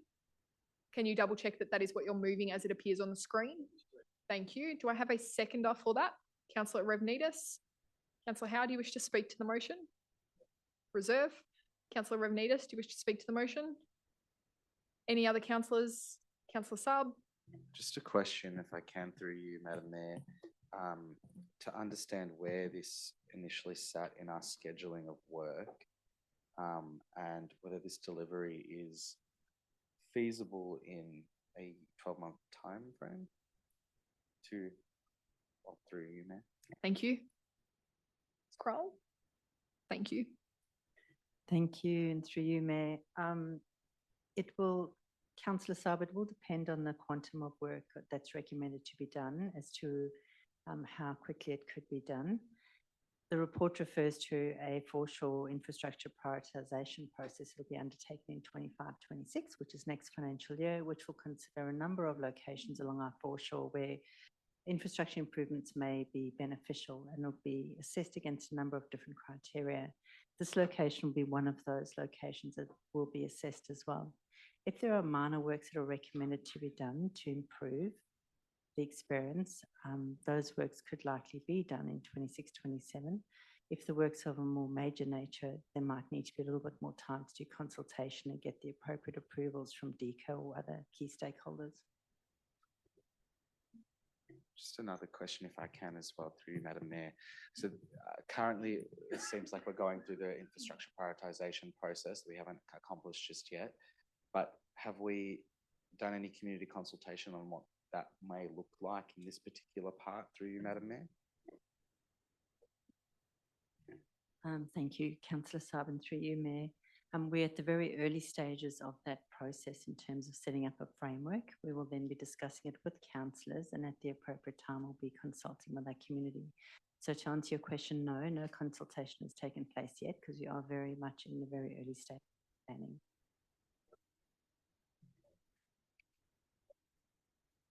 I think I know what the answer to this question is then, but can you at least estimate then what that cost might be if we haven't done the consultation and we don't know what that works might look like? Like, what is the range of minor works to major works?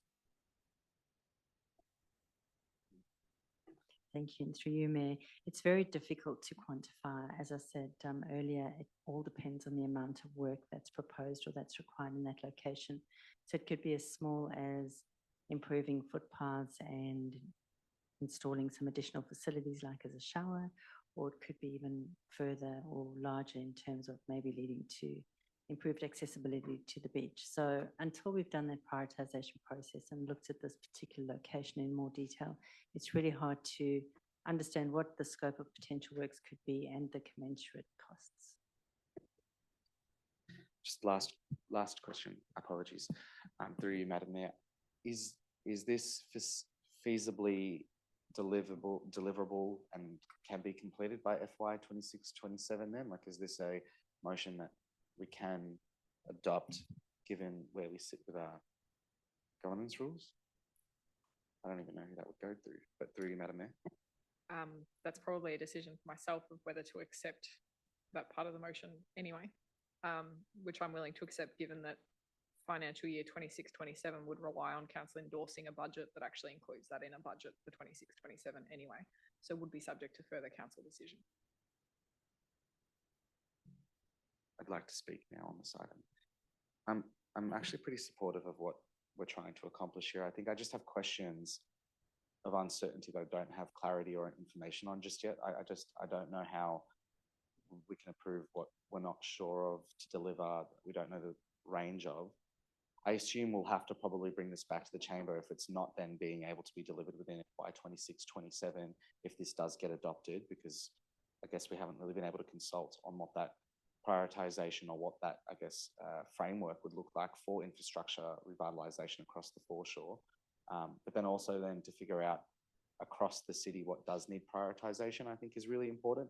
So I was supportive of the original recommendation and for us to begin that prioritisation, but I guess I'm uncomfortable with locking in delivery for something, because what it really means, at least in my mind, where I want us to invest in this area, is that we're going to have to do minimal investment rather than adopt a framework that might actually come back with a conclusion that says we need to do more.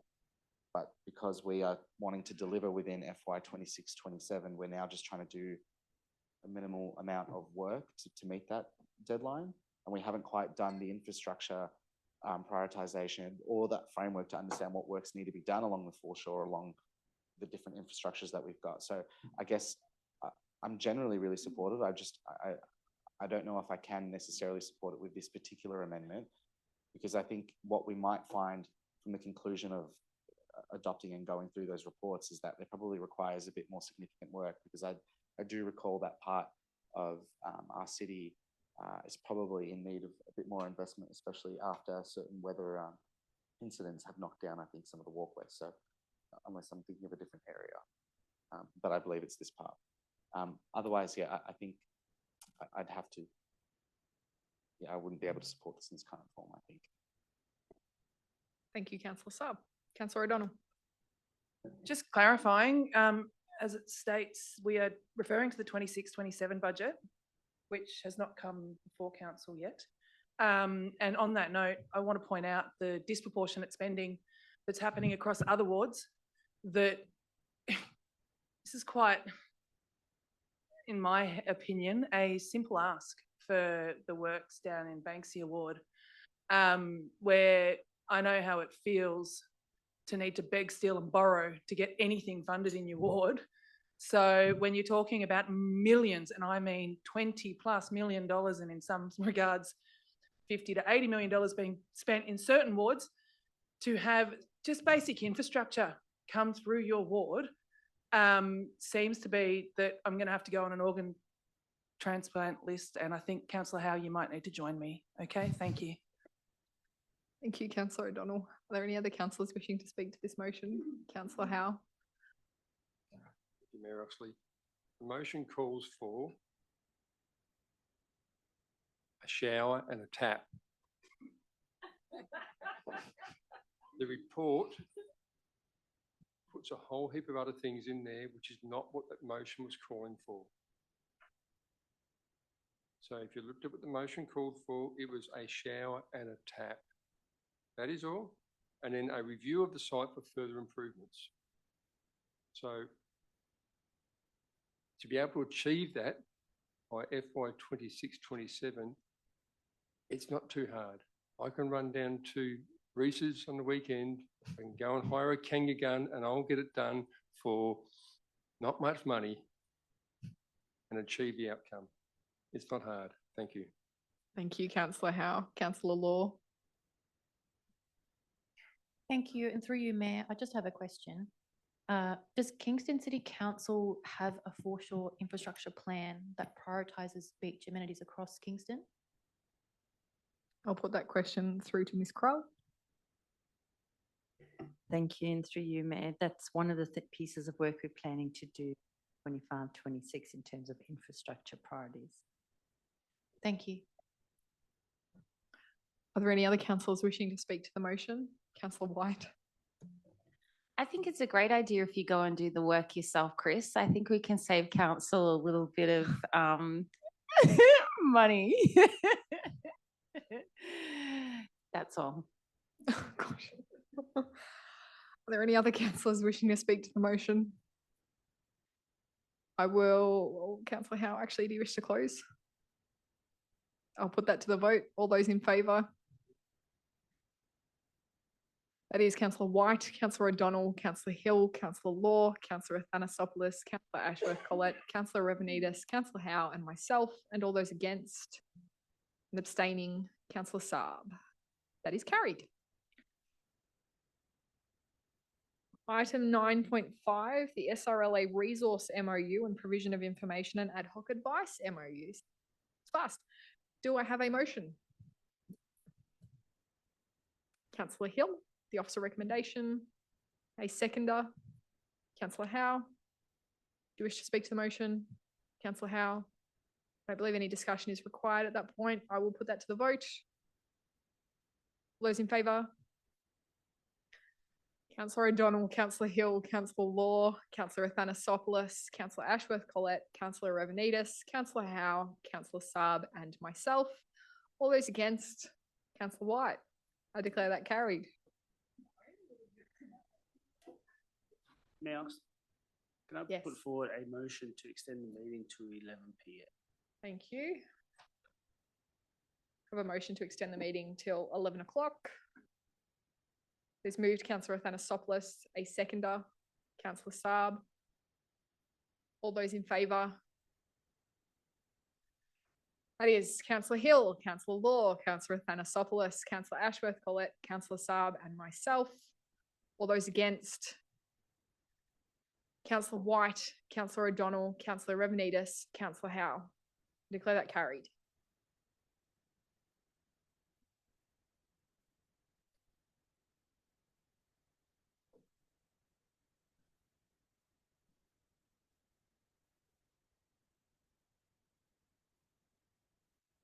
Fundamentally, we have to put a budget through, so.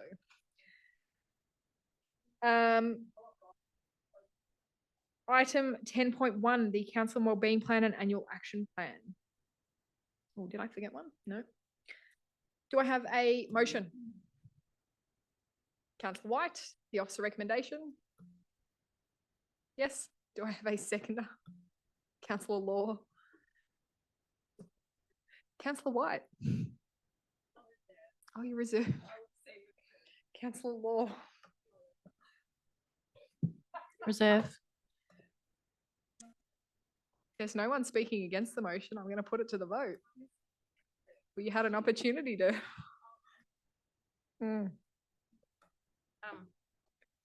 So I won't be supporting the health and wellbeing plan tonight. I've spoken to this item before.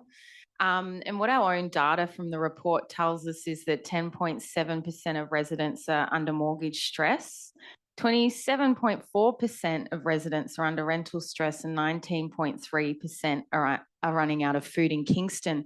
It's really simple. The best thing we can do for our community's health and well-being is to stop wasting their money. But instead, Kingston is doing the opposite, exactly what their Labor mates in Spring Street want. In case they haven't spent enough of our money, they want council to waste some more. It's just fine to go on with the rest of it, just community and health and wellbeing, nothing to do with the other parts. Are you finished, Councillor White? No, actually. They're Okay. under rental stress, mortgage stress. Councillor White, keep relevant to the council and wellbeing plan and the best thing we- Councillor White, and noting the responses, the submissions, and adopting the council and wellbeing plan and the annual action plan. Perhaps some of your comments might be better directed to the budget. Continue.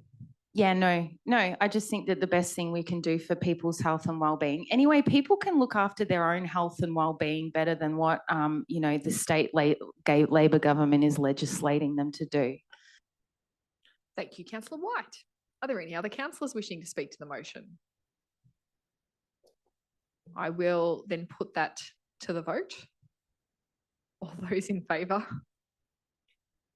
It is Councillor O'Donnell, Councillor Hill, Councillor Law, Councillor Thanasopoulos, Councillor Ashworth Collette, Councillor Revenidis, Councillor Howe and Councillor Saab, and myself, sorry. All those against? Councillor White. And I declare that carried.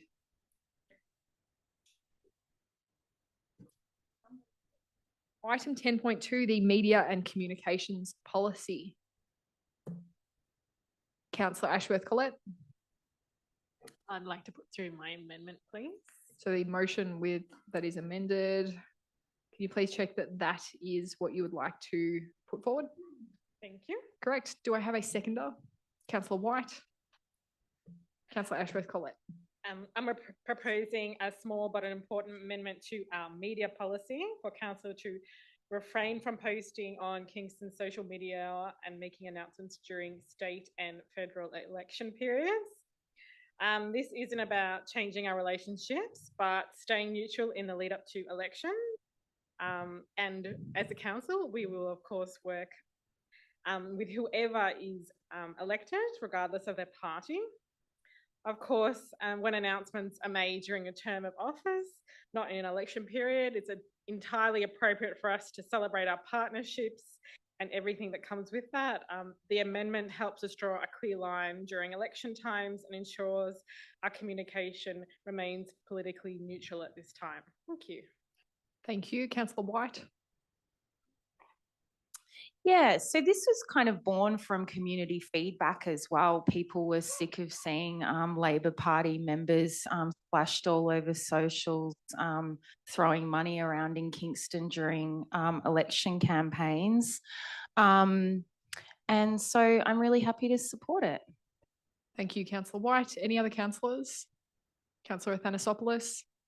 I'll speak against it, obviously, because I have memberships.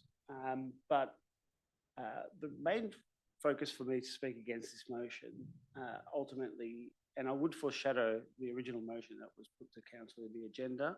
If this was to fail, I'll be putting that forward. What's critical, regardless of party independence or minor party for that matter, is that we have our advocacy positions, that we go to them and we actually get all sides. What I'd love to see is a news feed, be it on social media or hard copy or an e-newsletter that actually has every single candidate, so let's say there's 7 candidates or 15 candidates, I don't care how many there are, all committing to those advocacy priorities. And we'll splash them all over the place, quite frankly, and all the way up until the eve of the election. That's what I'd really love to see. And I'd love to give those people that are running in an election in this area the opportunity to actually commit to those advocacy priorities. That is what we do. That's the best thing that we can do for our community. The money will continue flowing. Now, I understand that people may want to just blow up that whole system, and that's fine. If it changes, it changes. But at this point in time, we know that there is allocated money in budgets. There is an election called. Then after the election is called, governments and or independents will put forward different positions and commit to things. And I think we should open that door for them to be able to commit to us. And a cherry on top for them is that we get to have a photo with them, if it's the Mayor Oxley or any other mayor that is in that seat. So that's why I won't be supporting this. I get the intention, by the way. I think it's really good. I just don't know that it's going to achieve what people are actually trying to achieve. Thank you, Councillor Athanasopoulos. Any other councillors on the motion? Councillor O'Donnell. Just wanting to clarify, this is directed at media and communications policy within the City of Kingston. That doesn't stand for each councillor on their personal social media accounts for what they choose to do. So, you know, you can promote yourself as much as you like out there, but having the City of Kingston running around promoting certain parties is why I will heavily support this amendment this evening. Thank you. Thank you, Councillor O'Donnell. Councillor Law. I support the amendment because if you're not running with a party, you don't have the political backing, you don't have the resources and finances. And I don't believe anyone should be disadvantaged or underrepresented that want to support and advocate for the community. And that's why I support the motion. Any other councillors on the motion? Councillor Saab. Thank you, Mayor. I'm going to be speaking against this motion for the express purposes that it actually serves our community when we go through this opportunity. And we have examples in previous council terms and previous elections where we have received commitments, say, from one particular political party in the lead up to an election.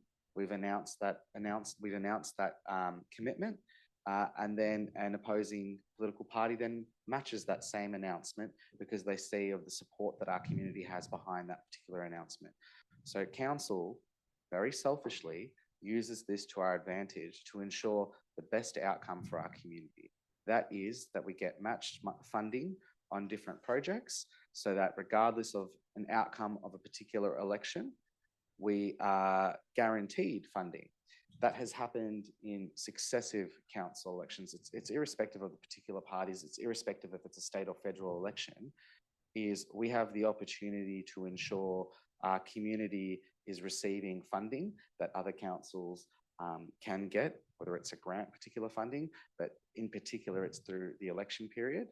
And by doing so, we're giving the best opportunity for our community to get funding for particular reserves or pavilions or playgrounds or parks or whatever it is that we ordinarily would not be able to deliver for a number of years. And our council has been really fortunate to be the recipient of successive grant fundings over a number of election periods through the election time, that we were able to deliver projects and key infrastructure across the city that we never would not have been able to deliver till now and still won't. We are in a very comfortable financial position at the moment. I know it's a constrained environment, but we're able to deliver key infrastructure for our community, mostly because of partnership opportunities and other grants that benefits the wider community. That's partly why I will not be supporting this particular item this evening. Thank you, Councillor Saab. Are there any other councillors wishing to speak to the motion? Councillor Ashworth-Collette, do you wish to close? I will put that to the vote. All those in favour? It is Councillor White, Councillor O'Donnell, Councillor Law, Councillor Athanasopoulos. Okay. Councillor Ashworth-Collette, Councillor, you've thrown me now, Arefnides, Councillor Howe, and all those against? Councillor Hill, Councillor Athanasopoulos, Councillor Saab, and myself, and I declare that carried. Thank you. We'll move to item 10.3, which is the Governance and Compliance Report. Do I have a motion?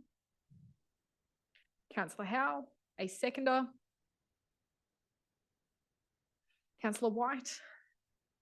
I don't believe this requires any debate. I will put that to the vote. All those in favour? That is carried unanimously, noting Councillor Ashworth-Collette has left the room.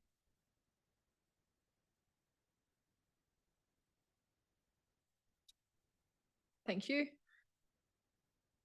Item 11.1, the boat shed and bathing box policy. Councillor O'Donnell. The amended motion, not as it appears. Thank you. Not as it appears. So can you please just check the following? So that the changes were as follows: amending the license term the way that we've then decided to try and display this has been replacing the relevant sections with the below, which is as taken from what you've foreshadowed prior to the meeting. Can you keep scrolling, please?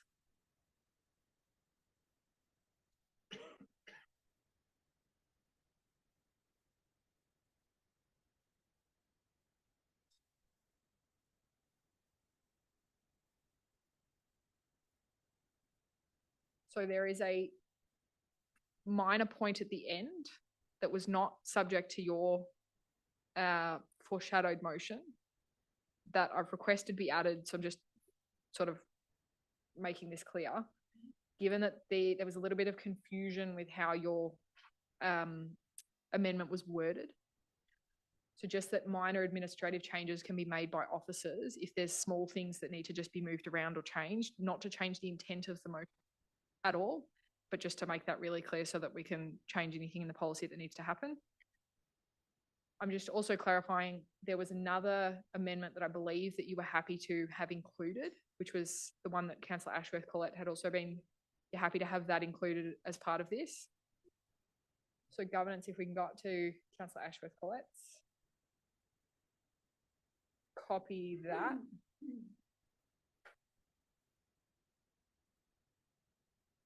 And just make that an extra point. Just make it an extra 0.3 and move 0.3 to 0.4. Yeah. And then just put that in. Can I just check, Mr. Rowan, that's perfect? You're happy with that? Great. Are you happy to move that as it appears now? Wonderful. A seconder, Councillor Howe. Thank you. Councillor O'Donnell. Tonight, we are finally coming to a decision on the policy surrounding our cherished boat sheds and bathing boxes. I want to acknowledge the lengthy and thorough process that has brought us to this point. One that has spanned over the past 2, possibly more years. Whilst I've only been involved for 7 months, I've had the privilege of speaking with numerous boat shed and bathing box owners, as well as the representatives from the Kingston Boat Shed Association. I would like to take a moment to commend the Kingston Boat Shed Association on their tireless work in preserving and promoting the local heritage and culture of our community. Their mission to represent the interests of the licensees is invaluable, and I'm grateful for their continued partnership. Throughout these discussions, it's been clear where the key concerns lie. I strongly feel we have found a policy all parties can work with into the future and look forward to continuing to work closely with the Kingston Boat Shed Association. Excuse me. The boat shed and bathing boxes along Aspendale, Edithvale, Chelsea, Bomb Beach and Carrum Foreshore are not just structures. They are symbols of the rich history and identity of our area. These iconic landmarks are an integral part of our local character, and it is our responsibility to ensure they are preserved for generations to come. Over the past months, I've made it a priority to meet regularly with the boat shed and bathing box owners and to listen to their concerns and ideas. I am pleased to report that a majority of the owners take great pride in maintaining their properties and their commitment to preserving the integrity of these structures. Their dedication is evident in the upkeep and the care that they take to invest in their boat shed and bathing boxes. Furthermore, the new changes to ramps and decks, which are part of the policy review, will address many of the challenges we have seen in recent years. These improvements will not only enhance the safety and accessibility of the site, but they will also ensure that these structures remain functional and sustainable for years to come. As we move forward, it is critical that we continue working collaboratively with owners to find the best way to balance preservation and initiative. Together, we can maintain the charm and the heritage of these iconic sites, while we also are ensuring they are fit for the future. I am committed to working with the boat shed and bathing box owners, as well as the KBA and the community and all stakeholders to ensure that we reach a solution that benefit both the owners and the wider public, and I look forward to continuing a successful partnership with all. Thank you. Thank you, Councillor O'Donnell. Councillor Howe, I think you were the seconder. Any other councillors? There being none, I will put that to the vote. Were you wanting to speak? Or you're voting. I'll put that to the vote. All those in favour? That is carried unanimously. Thank you. Item 11.2, the Mentone car park. Councillor Hill, the officer recommendation. A seconder. Councillor Howe. Councillor Hill, do you wish to speak to the motion? Just quickly, this report seeks council's endorsement to declare an access way between Balcombe Road and Florence Street in Mentone, a public highway under the Local Government Act 1989, ensuring that council retains secure access rights to its land holdings and supports future development aligned with strategic planning. The access way runs through council-owned car park land and provides key vehicle and pedestrian access that we've enjoyed for many decades, and this really is just about securing that for the future also. The approach that we're taking aligns with the Mentone Structure Plan and the Mentone Activity Zone plan under Kingston Planning Scheme, and also supports improved access and redevelopment potential for nearby parcels. So yeah, without going on too much about it, I think it's a really important thing. It's been a long time coming, and in actual fact, I think most people really do see it as a public highway already. So it's really just solidifying the way that the land's been used for many years. So thank you. Thank you, Councillor Hill. Councillor Howe. Yes, when I can. This is a great opportunity that everyone's come to work together and bring to life. It will actually make access really easy to in and out of that car park. And importantly, it's going to relieve congestion on those other roads. So it's a great initiative. Excellent. Well done. Thank you. Any other councillors? Councillor White? What is the amendment?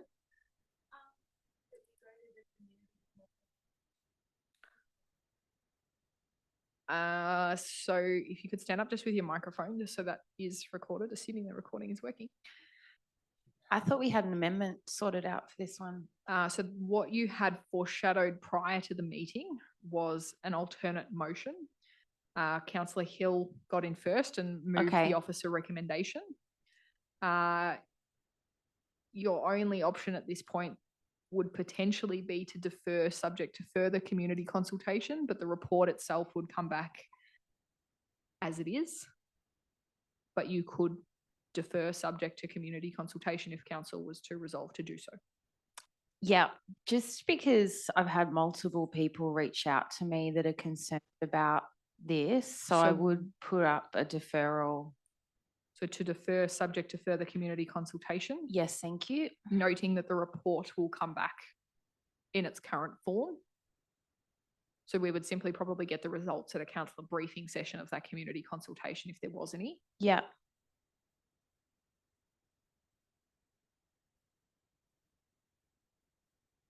Do I have a seconder? That item lapses for want of a seconder, and we'll move back to the substantive. Did you wish to speak to the substantive, Councillor White? No. Are there any other councillors that wish to speak to the motion? I will put that to the vote. All those in favour? Councillor O'Donnell, Councillor Hill, Councillor Law, Councillor Athanasopoulos, Councillor Ashworth-Collette, Councillor Howe, Councillor Saab, and myself. All those against? Councillor White and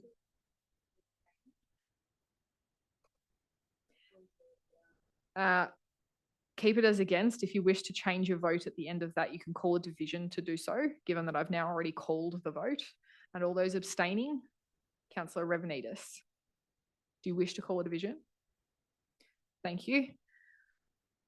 I declare that carried. Sorry. Item 11.3, which is the adoption of the budget, financial plan and revenue. Jeez. Can you paper, scissors, rock? Who was first? Okay. Sorry. I was looking down at the time, but I've been advised that Councillor Saab was first. Councillor Saab. I'd like to move the recommendation as it appears. Thank you. Do I have a second?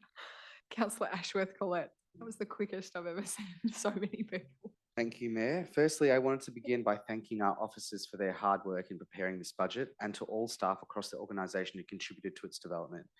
Your expertise, dedication and attention to detail have ensured that this budget reflects both our strategic priorities and the real needs of our community. A particular thank you to the Project Management Office, Steve Tierney, Andrew Proud, Mitchell Williams and Noha Ibrahim, and to our finance team, Scott Moore, Magda Hojak and all the finance business partners. Thank you. This is a financially responsible budget, a budget that carefully balances the needs of today with the demands of tomorrow. It delivers targeted support for those doing it tough without compromising on the essential infrastructure and services that make Kingston such a livable, connected and caring city. I'm proud to note that this budget has been developed in close consultation with our community. Through Talking Kingston, we received 724 submissions, an incredible increase from the 459 submissions we received last year. That level of engagement speaks volumes about our community's commitment to shaping their local area and ensuring their voices are. It's also worth taking a moment to recognise and thank our media and comms team at this point too, Tracy Cheeseman, Mr. Venny, Freya Carlson and Tanya Breen for their outstanding work in driving inclusive and effective engagement strategies has rightly been acknowledged, receiving industry recognition through the LG Pro Award. So congratulations to their team.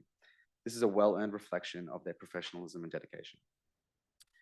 We might hear this evening some grandstanding and contradictory commentary around rates rises and excessive spending by councils or governments in general.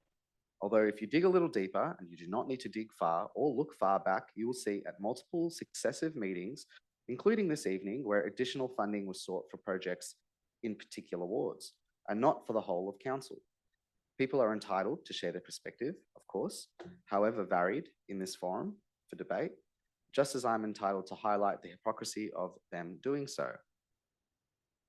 This evening, we are hopefully also endorsing one of the most meaningful features of this budget, a $2.3 million cost of living support package, targeted directly to the members of our community who need it most.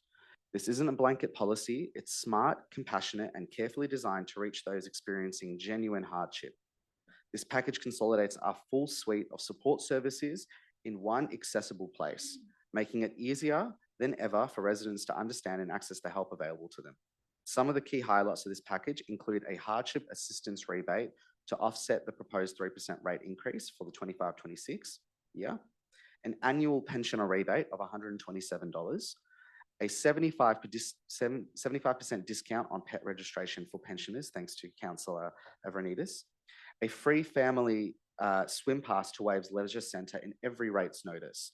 And beyond that, it builds on a strong foundation of existing support services, including free youth counselling, delivered meals for elderly residents, free foreshore parking for Kingston residents, free home library services, free childhood and teen immunisations, low-cost activities at our community hubs, free school holiday programs at our libraries, free children's story timing, gaming and STEM sessions, affordable local festivals and events, concession pricing at Kingston Arts and Waves Leisure Centre, free maternal and child health checkups, free parent groups and play groups. And that's just to name a few of the initiatives that this is covering.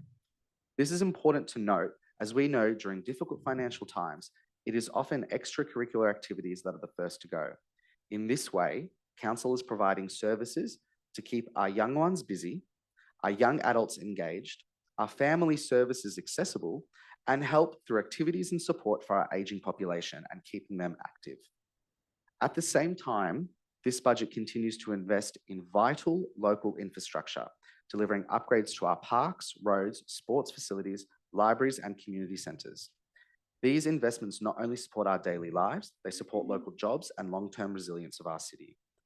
I believe this budget is a plan for fairness, for stability, and for smart, compassionate governance.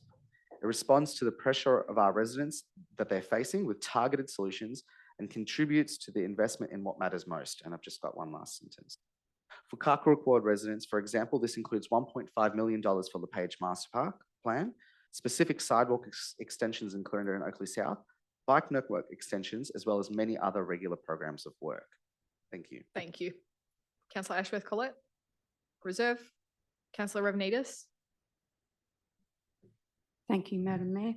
I'd just like to foreshadow that if Councillor Saab's motion for 3% fails, I'd like to move an adoption of the budget at 2.75%. Thank you. Thank you, Councillor Ravnidis. Are there any other councillors that wish to speak to the budget? Sure we do. Councillor O'Donnell.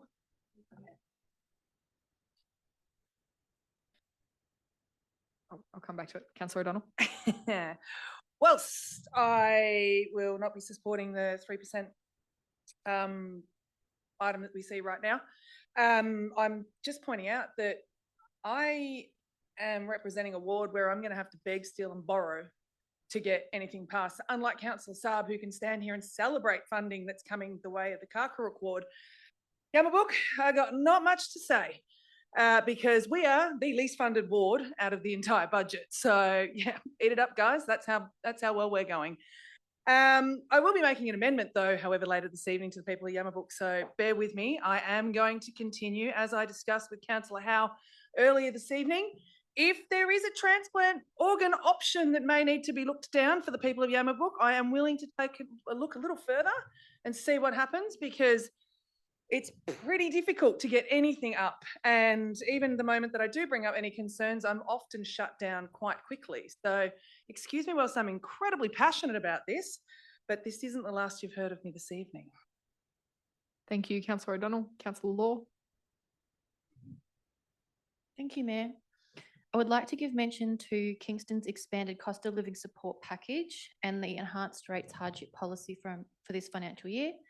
Together, the package and policy demonstrate Kingston's commitment to easing financial pressure on the most vulnerable in our community.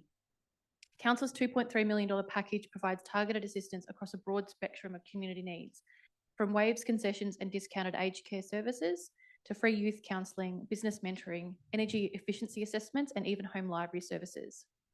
This is practical, people-first support. We've also introduced a 75% pet registration discount for pensioners from 26 and boosted emergency relief funding by 10% starting the 1st of July. For ratepayers experiencing hardship, a new rebate option enables them to apply for a waiver of the general rate increase for both 2024-2025 and the 25-26 financial year. This marks a significant shift in our ability to offer relief, not just through payment plans and interest waivers, but by temporarily waiving increases under genuine hardship. The hardship policy outlines clear eligibility criteria, including loss of income, illness, and family violence, and ensures fair, confidential, and timely assessments. Just as vital is how we communicate the support. A staged campaign will promote awareness across all demographics, seniors, youth, families, and small businesses. I thank officers for their compassion in designing these supports. That said, I believe future iterations of our hardship policy should consider provisioning for major disruptions to local trading, such as significant construction projects like the level crossing removal project, which has severely impacted local traders in Parkdale throughout 24 and 25. This hardship policy is about dignity, fairness, and helping people stay afloat when they need it most. On a separate note, after much advocacy, determination, and collaboration, it is pleasing to see investment in Parkdale's shopping precincts, which are part of this budget to be designed holistically, commencing 25-26 financial year, and intended to be delivered as a single project in the following year. This is much needed after the completion of the level crossing works and will ensure proper linkages across all key Parkdale shopping precincts and provide consistency in design. Thank you. Thank you, Councillor Law. Any other councillors wishing to speak to the budget? So if you're wanting to move an amendment, are you wanting to move an amendment now, or you can speak to the substantive motion? If the item is then amended, you can't speak to the substantive again. So would you like to speak to the motion that is in front of you, or would you like to amend? Wonderful. So I'd really like to thank the 14 community members who responded to our proposed budget with the maximum rate increase of 3%. Here's some of the feedback we received from half of the community members that wrote in. They said, how about do nothing and save the ratepayers some money by not increasing rates and just doing the job of the council instead of soliciting reasons to spend. In the current environment, I'm sure most people would welcome a rate decrease as an option, or at least no annual increase. Costs need to be reduced. Productivity of council workers throughout Kingston City should be investigated. Report studies, reductions made where appropriate. Council should not go up more than 1.5% during a cost of living crisis. Firstly, for you to use our rates for this project is disgusting. Times are very tough and increasing our rates is extremely concerning. Cut all not essential spending. The council does not listen to the ratepayers. The Kingston Council overspending rates money on hiring too many staff, creating useless services, need to reduce council rates and not raise. Prioritise basic services, roads and rubbish, hard rubbish collection. That's ridiculous to prioritise climate change emergency response, carbon delusional scarceness and net zero plan that comes from unelected and un-Australian World Economic Forum. Cut on council spending, focus on essential services, stop unnecessary fines and thousands of regulations in capital letters. Go back to simplicity and life of everyone will be much happier. As a Kingston Council senior resident and pensioner, along with many others, simply cannot afford a rate increase, period. Since Kingston rates are already higher than in, say, City of Bayside, something is wrong. I suggest that the rates are decreased by 3% and spending adjusted accordingly. That is our community consultation on this budget and the proposed rate increase. We don't have a cost of living crisis in Victoria. We have a cost of bloated bureaucracy and government spending crisis. I'm not going to speak much more about this budget because I've been banging my head against a brick wall about it for months, and I think our community said all that needed to be said. Our council's not short of places to save money. IBAC referred grants, blowout cap at works like the mega debt pool that doesn't have a business case thanks to our Labor mates that have led us down the garden path. Events, woke agendas, rainbow ticks, net zero nonsense, health and wellbeing plans. Councillor White, your time has elapsed. Can I read 2 more sentences, pretty please? If it's not 2 more sentences, I'm going to turn your microphone off. Okay. I'll grant an extension of 2 minutes. Okay. Thank you. That is way more than 2 sentences. I will have amendments that follow for this item. I tried to get in first to move the motion tonight with a 0% increase, but our Labor councillor got in first. I will have amendments to follow that address our community sentiment. Increasing rates is quite simply a choice. And we can say, well, no rate increase now becomes $50 million in 10 years. Well, that's $50 million in the pockets of Kingston residents who are getting taxed harder than any other Australian state. Thank you, Councillor White. Are there any other councillors wishing to speak to the substantive budget? Councillor Hill. Thank you, Madam Mayor. Just wanted to note this is a transparent and community-informed budget. The budget's been shaped through extensive community and councillor engagement, and Kingston even won the 2025 LG Pro Award 2 weeks ago, as Councillor Saab mentioned, for excellence in community consultation via the Talking Kingston platform. So in short, we've been recognised as being the leader of all councils on the way that we've consulted with our community over this budget. Also noting that rates notices will include messaging to clearly separate council and state charges. Some of the financial highlights include a budget that aligns with community priorities and maintains financial sustainability and delivers essential services and infrastructure within the state's 3% rate cap. This is a modest but necessary rate increase, and 3% calculates to a modest $1.13 increase per week on average per property. This will generate $4.5 million in the next 12 months and $51 million over the next 10 years, which is essential to continue funding core services. The budget also represents efficient cost management. Operating costs are capped at 2% growth despite inflation. There will be no increase in staffing levels, and $3.3 million of savings have already been embedded into this year's budget. Noting to support instead of cuts, community feedback opposed blanket cost cutting or zero rate increases. Council is delivering a $2.3 million cost of living support package and expanded hardship policy to help those who are most impacted. With regards to community consultation, we followed a three-stage process, which has ensured meaningful participation. Stage one was Talking Kingston in December last year, and that generated 724 submissions, up from 459 the year previous. And the key themes included more investment in roads, amenities, waste, recreation, open space, and local business support. I think it's really important to note there too that literally, I think it was a handful of people who we consulted with mentioned rates or rate reductions. So if we actually put that together with the 7 people in stage 3 who opposed the rate increase, it means that calculates out to roughly 1.5% of people brought that up as an issue. So 98.5% were much more focused on things such as better delivery of services rather than focused on the rates or the rate, a 0% rate increase.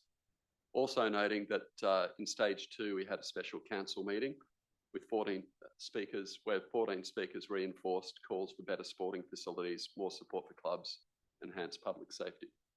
Can I just request an extension? Thank you. I'll grant an extension of 2 minutes. Yep. And noting too that the low number of submissions in stage 3, where we only had 14 submissions, indicates broad community support for the budget. And this is testament to how well earlier consultation was incorporated into budget planning.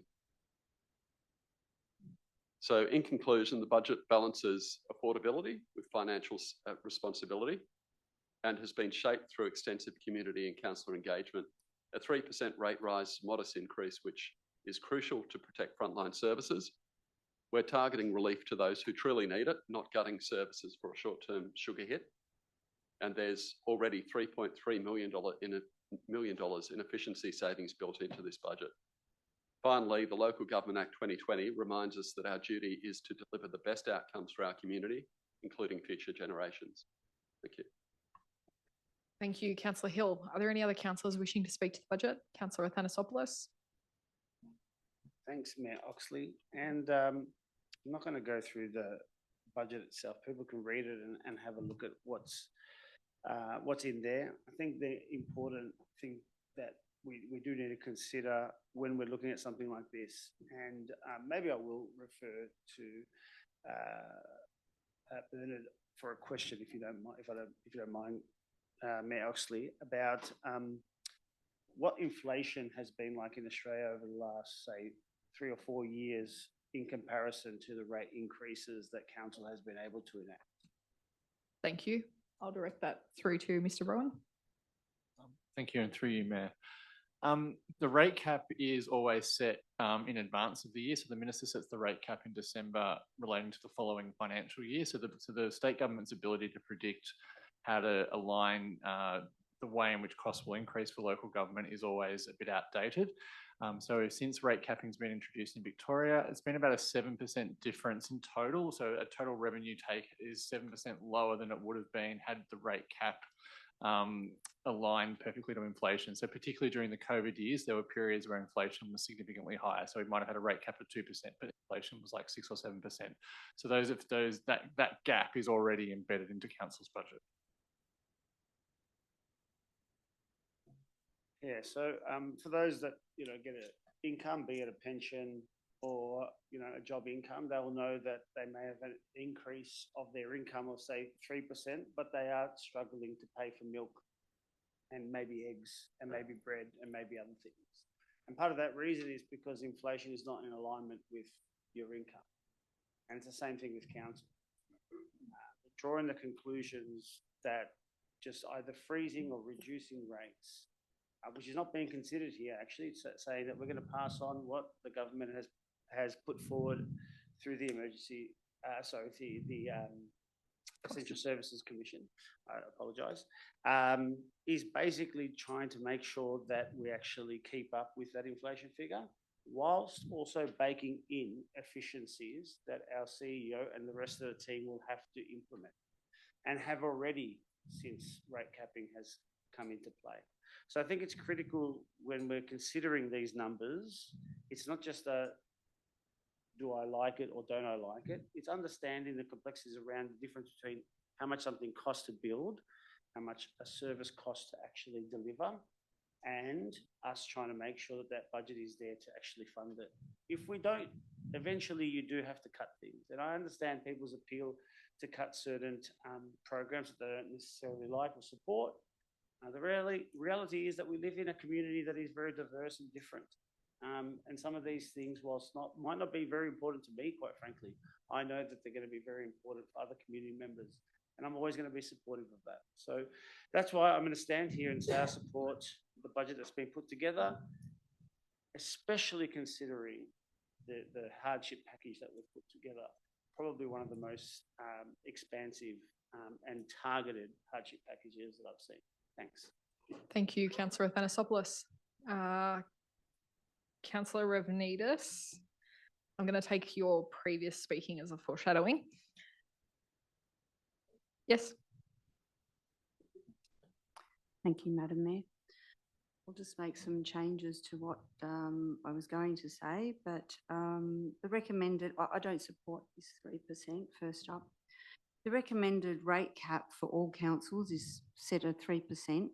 That is what councils are aiming for, and we're still able to work towards our goals and objectives if it was lower at, say, 2.75%, which isn't too much lower. From the beginning of this new term, council already identified underutilised services and hence reduced costs. While it's unfortunate, as these services were valuable, they were no longer viable. The identification of services and infrastructure costs will can be sought as a team so that we can make these determinations that allow the continuation of current projects while implementing minor capital works also, such as showers and taps. An example of this is the Mordialloc Aquatic Centre. It's currently our biggest expense. Close by is Jack Grutt, a fairly new pavilion already requiring an upgrade and can possibly have a cut of $300,000 from there, which would already address the shortfall of a 2.75% rate if it were to go that way. Other reductions could include a 10% cut to events such as Mortifest, which has been, although I know it's very popular, it has been discussed in council before, or even perhaps has been suggested a 5% cut from capital works from each ward would take the rate down further. The difference between 2.75% and 3% is $378,000 less in the first year, 1.5 million in 4 years. This deficit is manageable and the shortfall is recoupable, particularly working as a team. During the election, I campaigned for better rate and better value. I feel I've contributed towards this with the reduced pet registration costs for pensioners. Yet there are many more services available to ratepayers, which as councillors we all supported. For those struggling to pay their rates, the cost of living package provides a hardship option that can be applied for. This is not a reason to keep the rate at 3%, as we must consider businesses and the community on the whole are also affected. An additional cost to consider as a reason to reduce the rate is the emergency service levy, which goes to the state government. We are yet to be informed how that will be spent. A question now is, how will the community receive our vote? I think, look, I know that we all would like capital works in our own wards. We want to represent our wards the best way we Councillor can. Revnidis, your time has elapsed. Would you like an extension? Yeah, just for a few seconds. Thank you. I'll grant an extension of 2 minutes through the chair. Okay, thank you. Yeah, so we'd all like to produce these, have these extra capital works, but the constant feedback we get is that people want a rate reduction. They want to get back to rate roads and rubbish. And by taking it down a little bit, it's not a whole lot, it's manageable. Like I say, it's recoupable. And I do think that a lower rate would be better for everyone.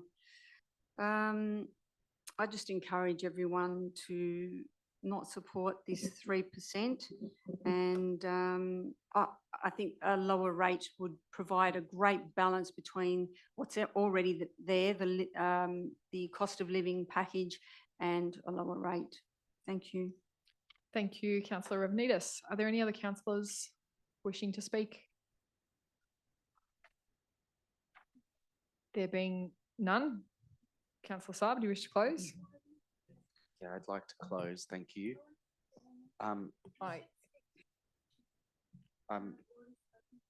Give me just one moment, Councillor Saab.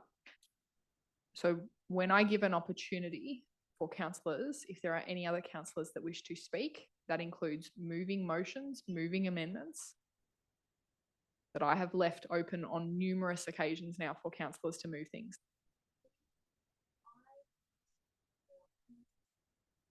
Which you foreshadowed that you wanted to move an amendment, but you haven't moved an amendment. Now that I've actually asked Councillor Saab to close, I've given plenty of opportunity for councillors to move amendments this evening.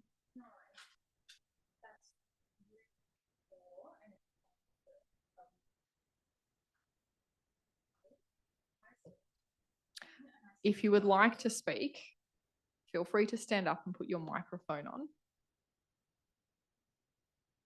I asked you, am I allowed to speak to this motion after I move my amendments? We had a meeting prior to this meeting about the amendments that I have for this budget. And now I'm sorry if I don't know the technicalities, but when you said, is there anyone else to speak to this motion? No, I don't want to speak to the motion. I want to move an amendment. Correct. So the number of times that I have provided councillors this evening opportunities to speak, gone around the table to the point where I think almost everyone aside from one councillor and myself have spoken to the motion, to the point that you foreshadowed that you were moving amendments. Amendments have not been moved. Should you like to move a dissent in the ruling of the chair, you're more than welcome to do so. But I have now provided opportunities on many occasions for councillors to speak to the motion, which includes moving amendments. And now that I've asked Councillor Saab to close, that is the close of debate. Should you wish to move a dissent in the chair, now is your opportunity to do so. And how do I do that? Move a dissent in the chair. Right. So a dissent has been moved in the chairperson's ruling.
So a dissent from the chair's ruling is under section 38 of the governance rules. So when the chair makes a ruling during a council meeting, a councillor may move a motion to the effect that the meeting dissent from the chair's ruling as follows, that the chair's ruling be dissented from.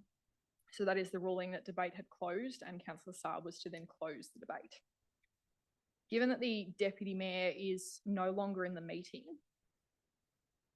I would ask that Council nominate a chairperson, because I would vacate the chair for a ruling that is on dissent. So can I please have a motion that we nominate a chairperson, please? Sorry, can we be explained what the hell's going on before this keeps going? So right now, under section 38 is a dissent from the chairperson's ruling under the governance rules. The governance rules are in front of you in the book that looks like this. So that is section 38. So I would ask that someone please move Councillor Athanasopoulos a nomination of an alternate chairperson. Councillor Hill. Do I have a seconder for nominating Councillor Hill?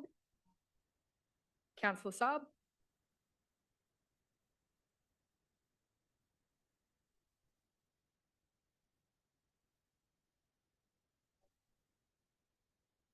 No, because the procedural motion is now that it be Councillor Hill.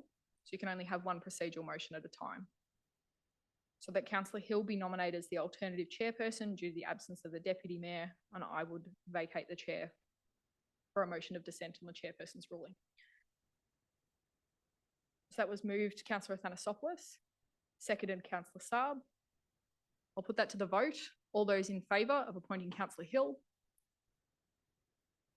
All those in favour of appointing Councillor Hill, that is Councillor Hill, Councillor Law, Councillor Athanasopoulos, Councillor Ashworth-Collett, Councillor Saab and myself. All those against? Councillor O'Donnell, Councillor Revenidis and all those abstaining?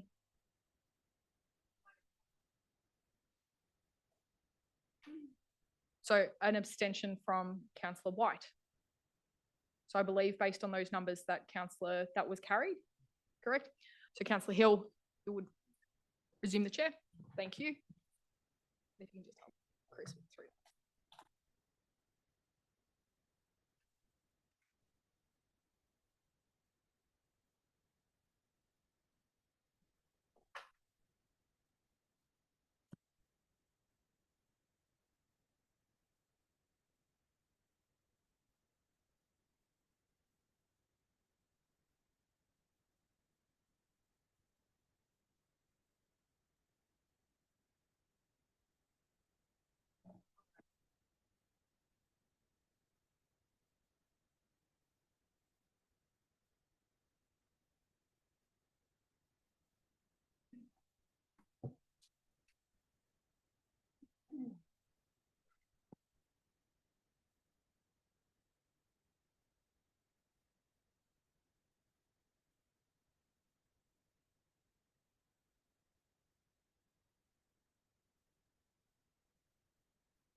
Thank you, everybody. Now, just to Councillor White, I just need to check with you if you're moving the dissent item as it appears on the screen.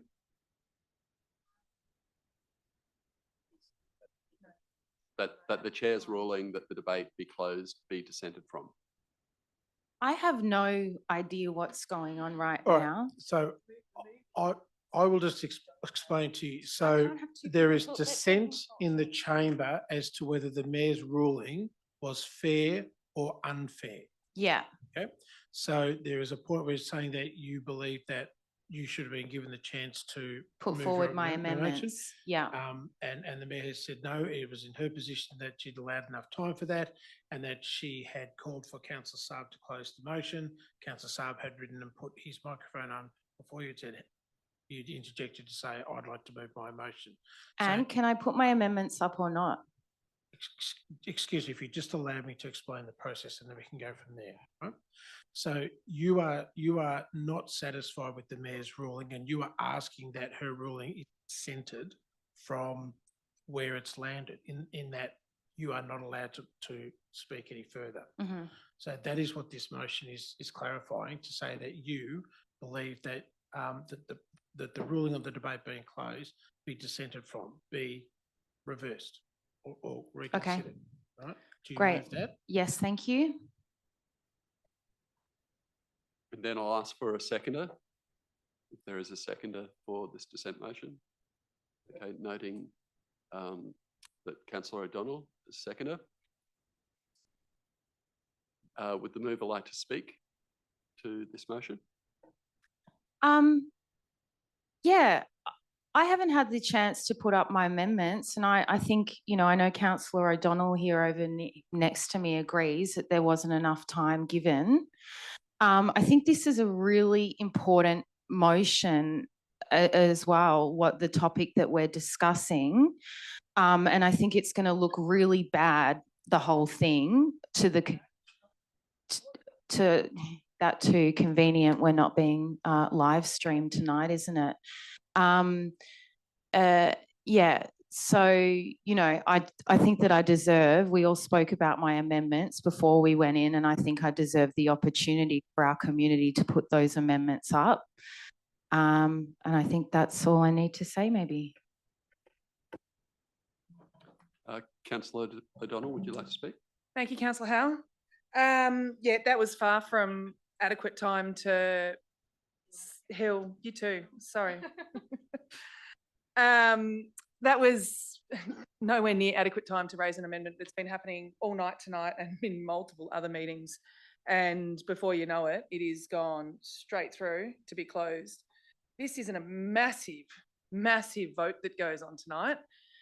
And not to be able to have your amendments heard too, like, I'm disgusted in what I was bringing to the table, and absolutely where it's not going to go, because it no ways or means adequate time to have even mentioned that you were raising an amendment. It was already discussed previously in tonight's earlier meeting that we had. It was no surprises that it was there and we wanted to move them. It's just feeling a bit like games being played at the moment, but yeah, and completely not at an adequate time. So that's exactly where I stand, and I won't be changing that view either.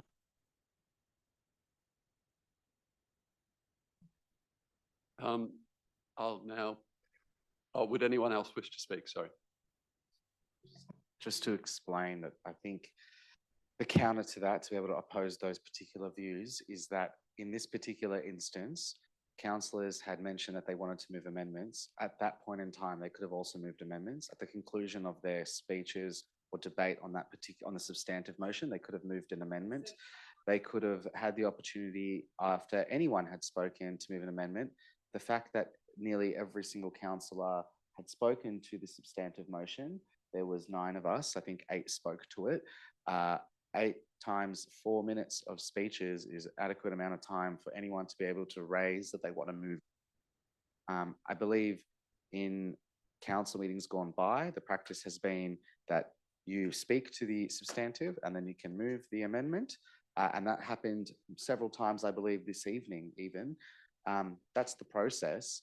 I think there's been adequate time.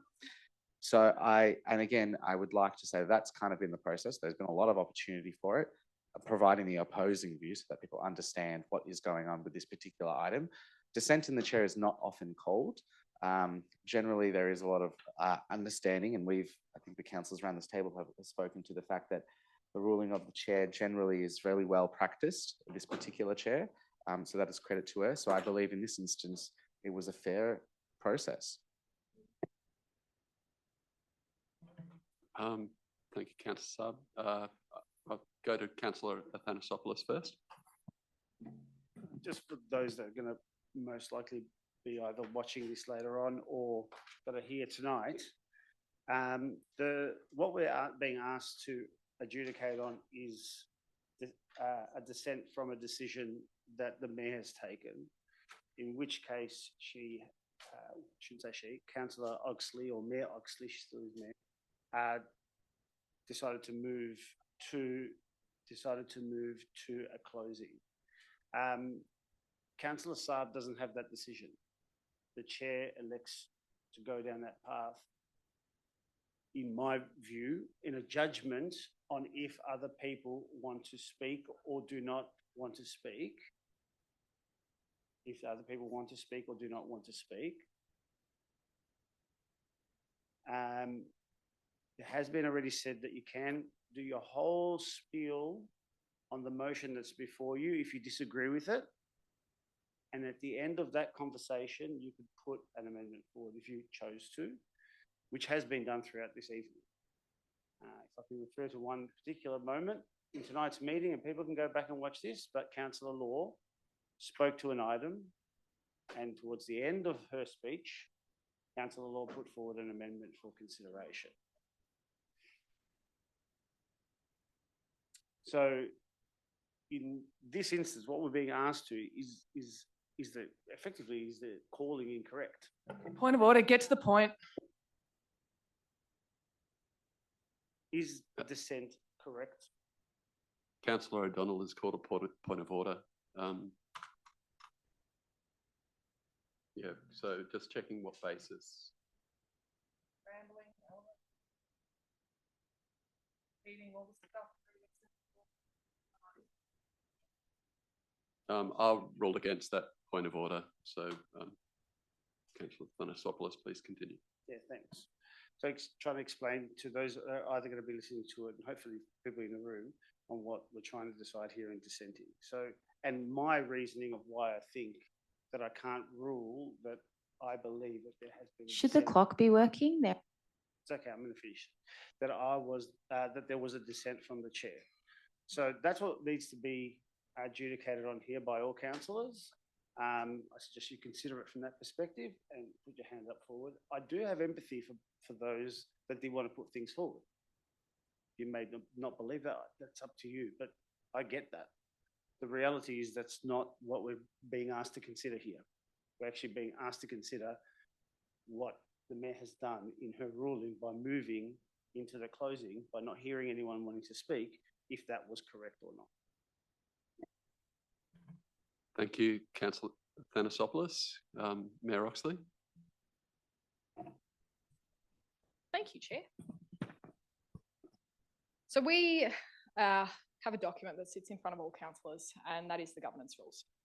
And those governance rules, and I don't appreciate the comments, those governance rules are the rules that govern our council meetings.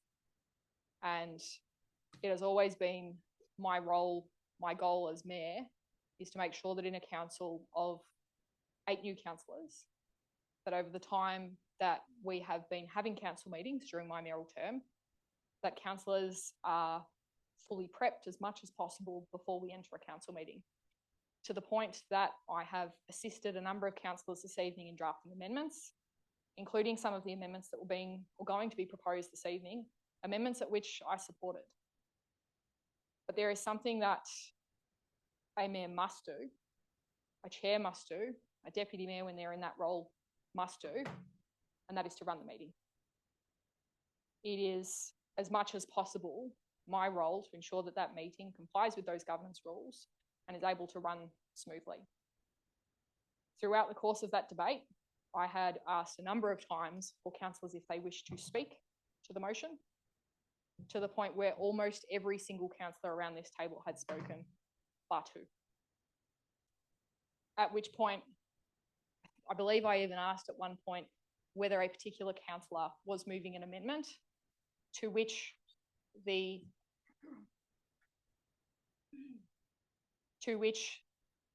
response was that no, they were speaking to the motion.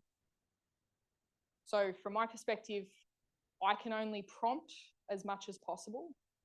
It is not my role as mayor to make sure that councillors are moving amendments that they want to move. It is my role as mayor to run the meeting. I can only ask as many times as I possibly did whether there was anyone else that wished to speak to the motion, and no one indicated. I'm not sure, Chair, what else I can do. Thank you, Mayor Oxley. Councillor Benitez. Thank you, Councillor Hill. Just in defence of Councillor White and her need to, want to make an amendment, and in response to Mayor Oxley's comment just now, that she asked several times that if people would like to speak to the motion. I don't think it was clear that speaking to the motion also meant to make an amendment. And I really appreciate that Mayor Oxley has prompted, but I just think that perhaps those prompts didn't relate to speaking to the motion turning into an amendment. And I think that's where the misunderstandings come. So, yeah, thank you. Thank you, Councillor Revenides. Councillor Saab. So I'd just like to move a procedural motion to extend this meeting by 20 minutes. Thank you, Councillor Saab. Do we have a seconder? Councillor Thanosopoulos. We'll put it to the vote. All those in favour of extending to 11:30? 11:20, was it? Okay. Yep, so that's carried unanimously. Thank you. Councillor Law.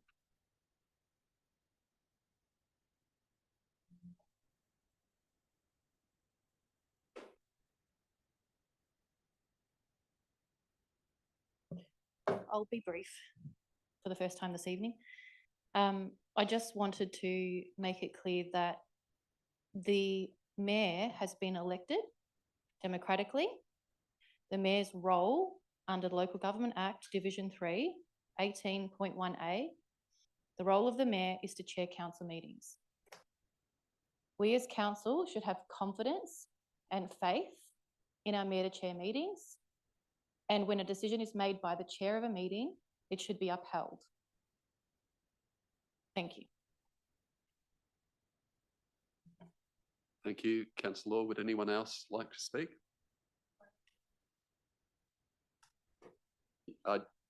It's a procedural motion, so I don't believe there is a close. So I'll put this item to the vote. This is the motion of dissent. All those in favour?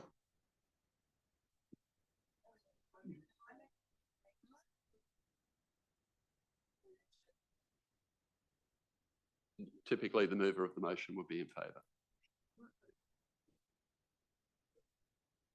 So, So Councillor White, Councillor O'Donnell, Councillor Revenides. All those against? Okay. Mayor Oxley, Councillor Law, Councillor Thanosopoulos, Councillor Ashworth-Gillette, Councillor Saab and myself. And that's lost. I declare that lost. So, thank you.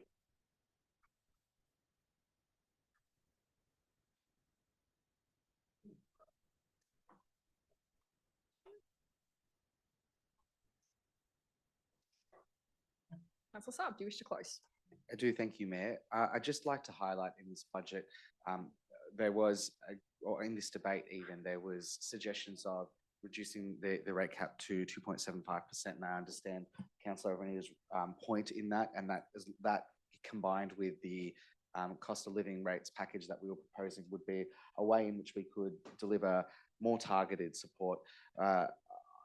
My tribulation with that was that we have a responsibility to be able to deliver services that we can deliver to the community, and the long-term impact of doing that didn't necessarily necessitate a good financial position for council. Also, I don't believe that it provided this level of support to a significant degree to our community, where to reduce blanket 2.75% of our rates, that meant people who aren't specifically in need won't be able to get the services that they need. Whereas this particular option allows us to continue to deliver the services and infrastructure and investments that we need in our capital infrastructure while providing through the cost of living rates package targeted support for people who are in most need, which is what most councillors have spoken to and we've spoken to over this whole period of time. There was also mention that other councils are doing different things with their rates and they're not necessarily going up to 3%. And I know only of one really that is going through that process, and that is the City of Bayside. And what I would say about the City of Bayside is they have reserves of up to $130 million.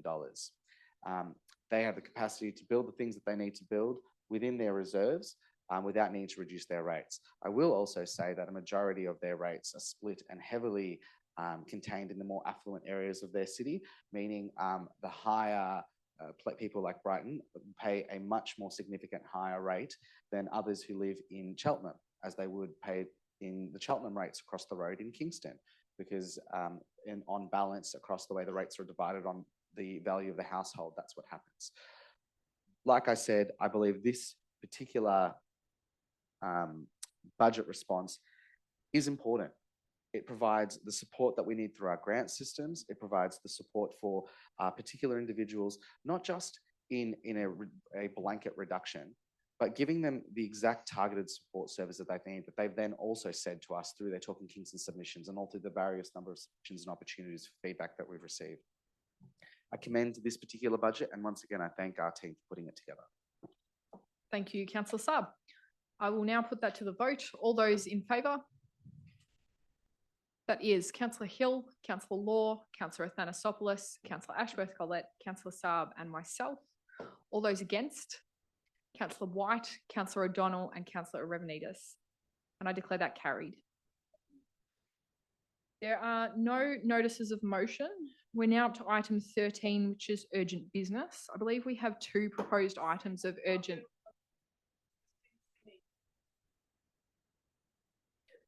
Regardless of the outcome of particular decisions, Councillor O'Donnell, I would still ask that I be treated with respect. Thank you. Councillor O'Donnell, point of order.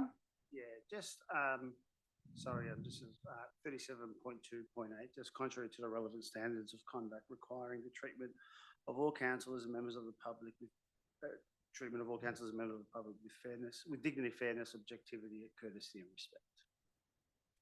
Thank you. In the interest of just trying to resolve the matters on the agenda, I'm going to move forward, but I do acknowledge the point of order.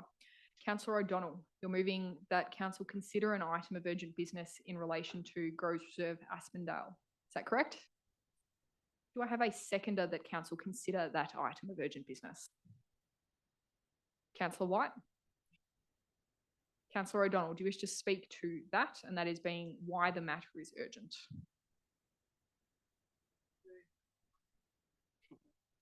Tony and Georgia, if you can just turn yours off. Is that not working? There we go. Back. Tonight I bring urgent business to council to address the matter that is critical concern to our community. The devastation of Groves Reserve and the council-owned reserve that has been completely obliterated by the ongoing works of the level crossing removal project. What has occurred here is nothing short of an environmental disaster, and the removal of the trees that have stood for over 180 years is an irreparable loss. The reason why this matter is considered urgent right now is because the LXRP organisation is intending to move a landscaping plan for Groves Reserve, where there's been absolutely zero community consultation, and their responses to council have been less than nothing short of a cut and paste. So we can't delay this any longer because it's going to happen within the next week, and we will have not a thing to say about it if we don't move this forward now. Thank you. Thank you, Councillor O'Donnell. Councillor White? Reserve. Any other councillors on this matter and why it is urgent or not urgent? There being none, I will put that to the vote. So that is, we are voting on that council consider the matter of urgent. All those in favour? That is carried unanimously. Councillor O'Donnell, you're now moving the item. Can you just confirm that it is as it appears? So that is moved Councillor O'Donnell, seconded Councillor Saab. Do you wish to speak to the item? Yes, I do, please. The works that are being carried out in Mordialloc and Aspendale are progressing at a rapid speed. While the completion of these programs is necessary to improve our transport infrastructure, it cannot and should not come to the expense of our environment. The community has voiced significant concerns about the extent of vegetation removal, concerns that have regrettably been met with silence or inadequate responses from the LXRP. Despite specific questions posed to the project team, no substantive answers have been provided, either to the council or to the community. We are left in the dark without any clarity on the long-term implications of the local ecosystem. In response to these concerns, our council has over the past months repeatedly been asked to intervene, to seek transparency and answers regarding this project. However, we find ourselves in a position where we are not the responsible authority for approving or overseeing these works, and yet the community continues to turn to us for help. It is unacceptable that the project of this scale, which has such a profound impact on the local environment, has been allowed to progress without proper consultation and accountability. Of particular concern is the removal of significant native vegetation.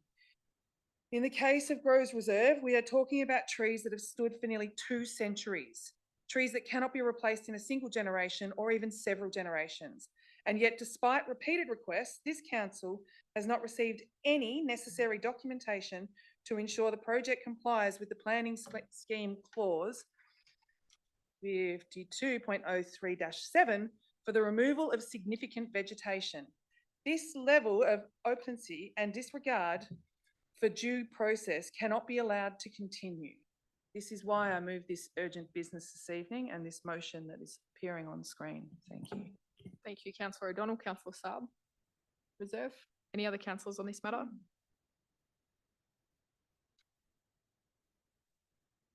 There being none, I will put that to the vote. All those in favour? That is carried unanimously. A second item of urgent business that I believe Councillor Law moving that an item of urgent business be considered in relation to the Mordialloc Creek Underpass shared user path. Closure of the, sorry, it's getting late. Closure of the Mordialloc Creek Underpass shared user pathway on Friday, the 20th of June. A seconder that we consider the item of urgent business, Councillor Athanasopoulos. Councillor Law, do you wish to speak to why the matter is urgent? Yes, please, Mayor. Thank you. I'd like to urge my councillors to consider an item of urgent business in relation to the Mordialloc Underpass temporary closure. Since the distribution of the agenda, the Mordialloc Creek Underpass shared user pathway was closed during peak school hour Friday afternoon. 2 unstable wire fences were still erected Saturday morning and 1 fence still in place today, Monday morning. The 2 access points to the shared user pathway are in George Woods Reserve to the west and Pompey's Landing to the east. This accessible path was blocked outside of plan works, in addition to unsafe and confusing detours established. The LXRP sends SMS alerts for road and path closures, both planned and unplanned, having issued 9 SMS text messages in June so far. Yet none of these included or referenced this shared user path. Further information obtained from LXRP mentioned there would be additional closures over the course of this week. There is a risk to resident safety, and therefore this item cannot safely or conveniently be deferred to the next council meeting. With closures being unsafe and confusing, as well as no wide-reaching alert provided to residents, parents, and all surrounding schools. Thank you. Children were forced to reroute their way home unexpectedly, posing risk to their safety and raising parental concerns. The gravel detour path is unsuitable for wheelchairs and runs immediately alongside a busy highway, which is Nepean Highway and Park Street, without barricades placing undue risk in falling in front of vehicles.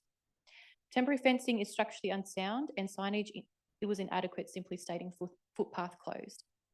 Directions are without complete wayfinding guidance to a safe and accessible alternative route. Immediate council discussion is essential to ensure public safety and accountability, and I thank my fellow councillors for their consideration on this item of urgent business. Councillor Athanasopoulos, do you wish to speak to the motion? Any other councillors wishing to speak to the item and why it is urgent? Before I put it to the vote, if you can just bear with me just a moment, I just need to check the number of councillors I need in order to get urgent business through. Thank you.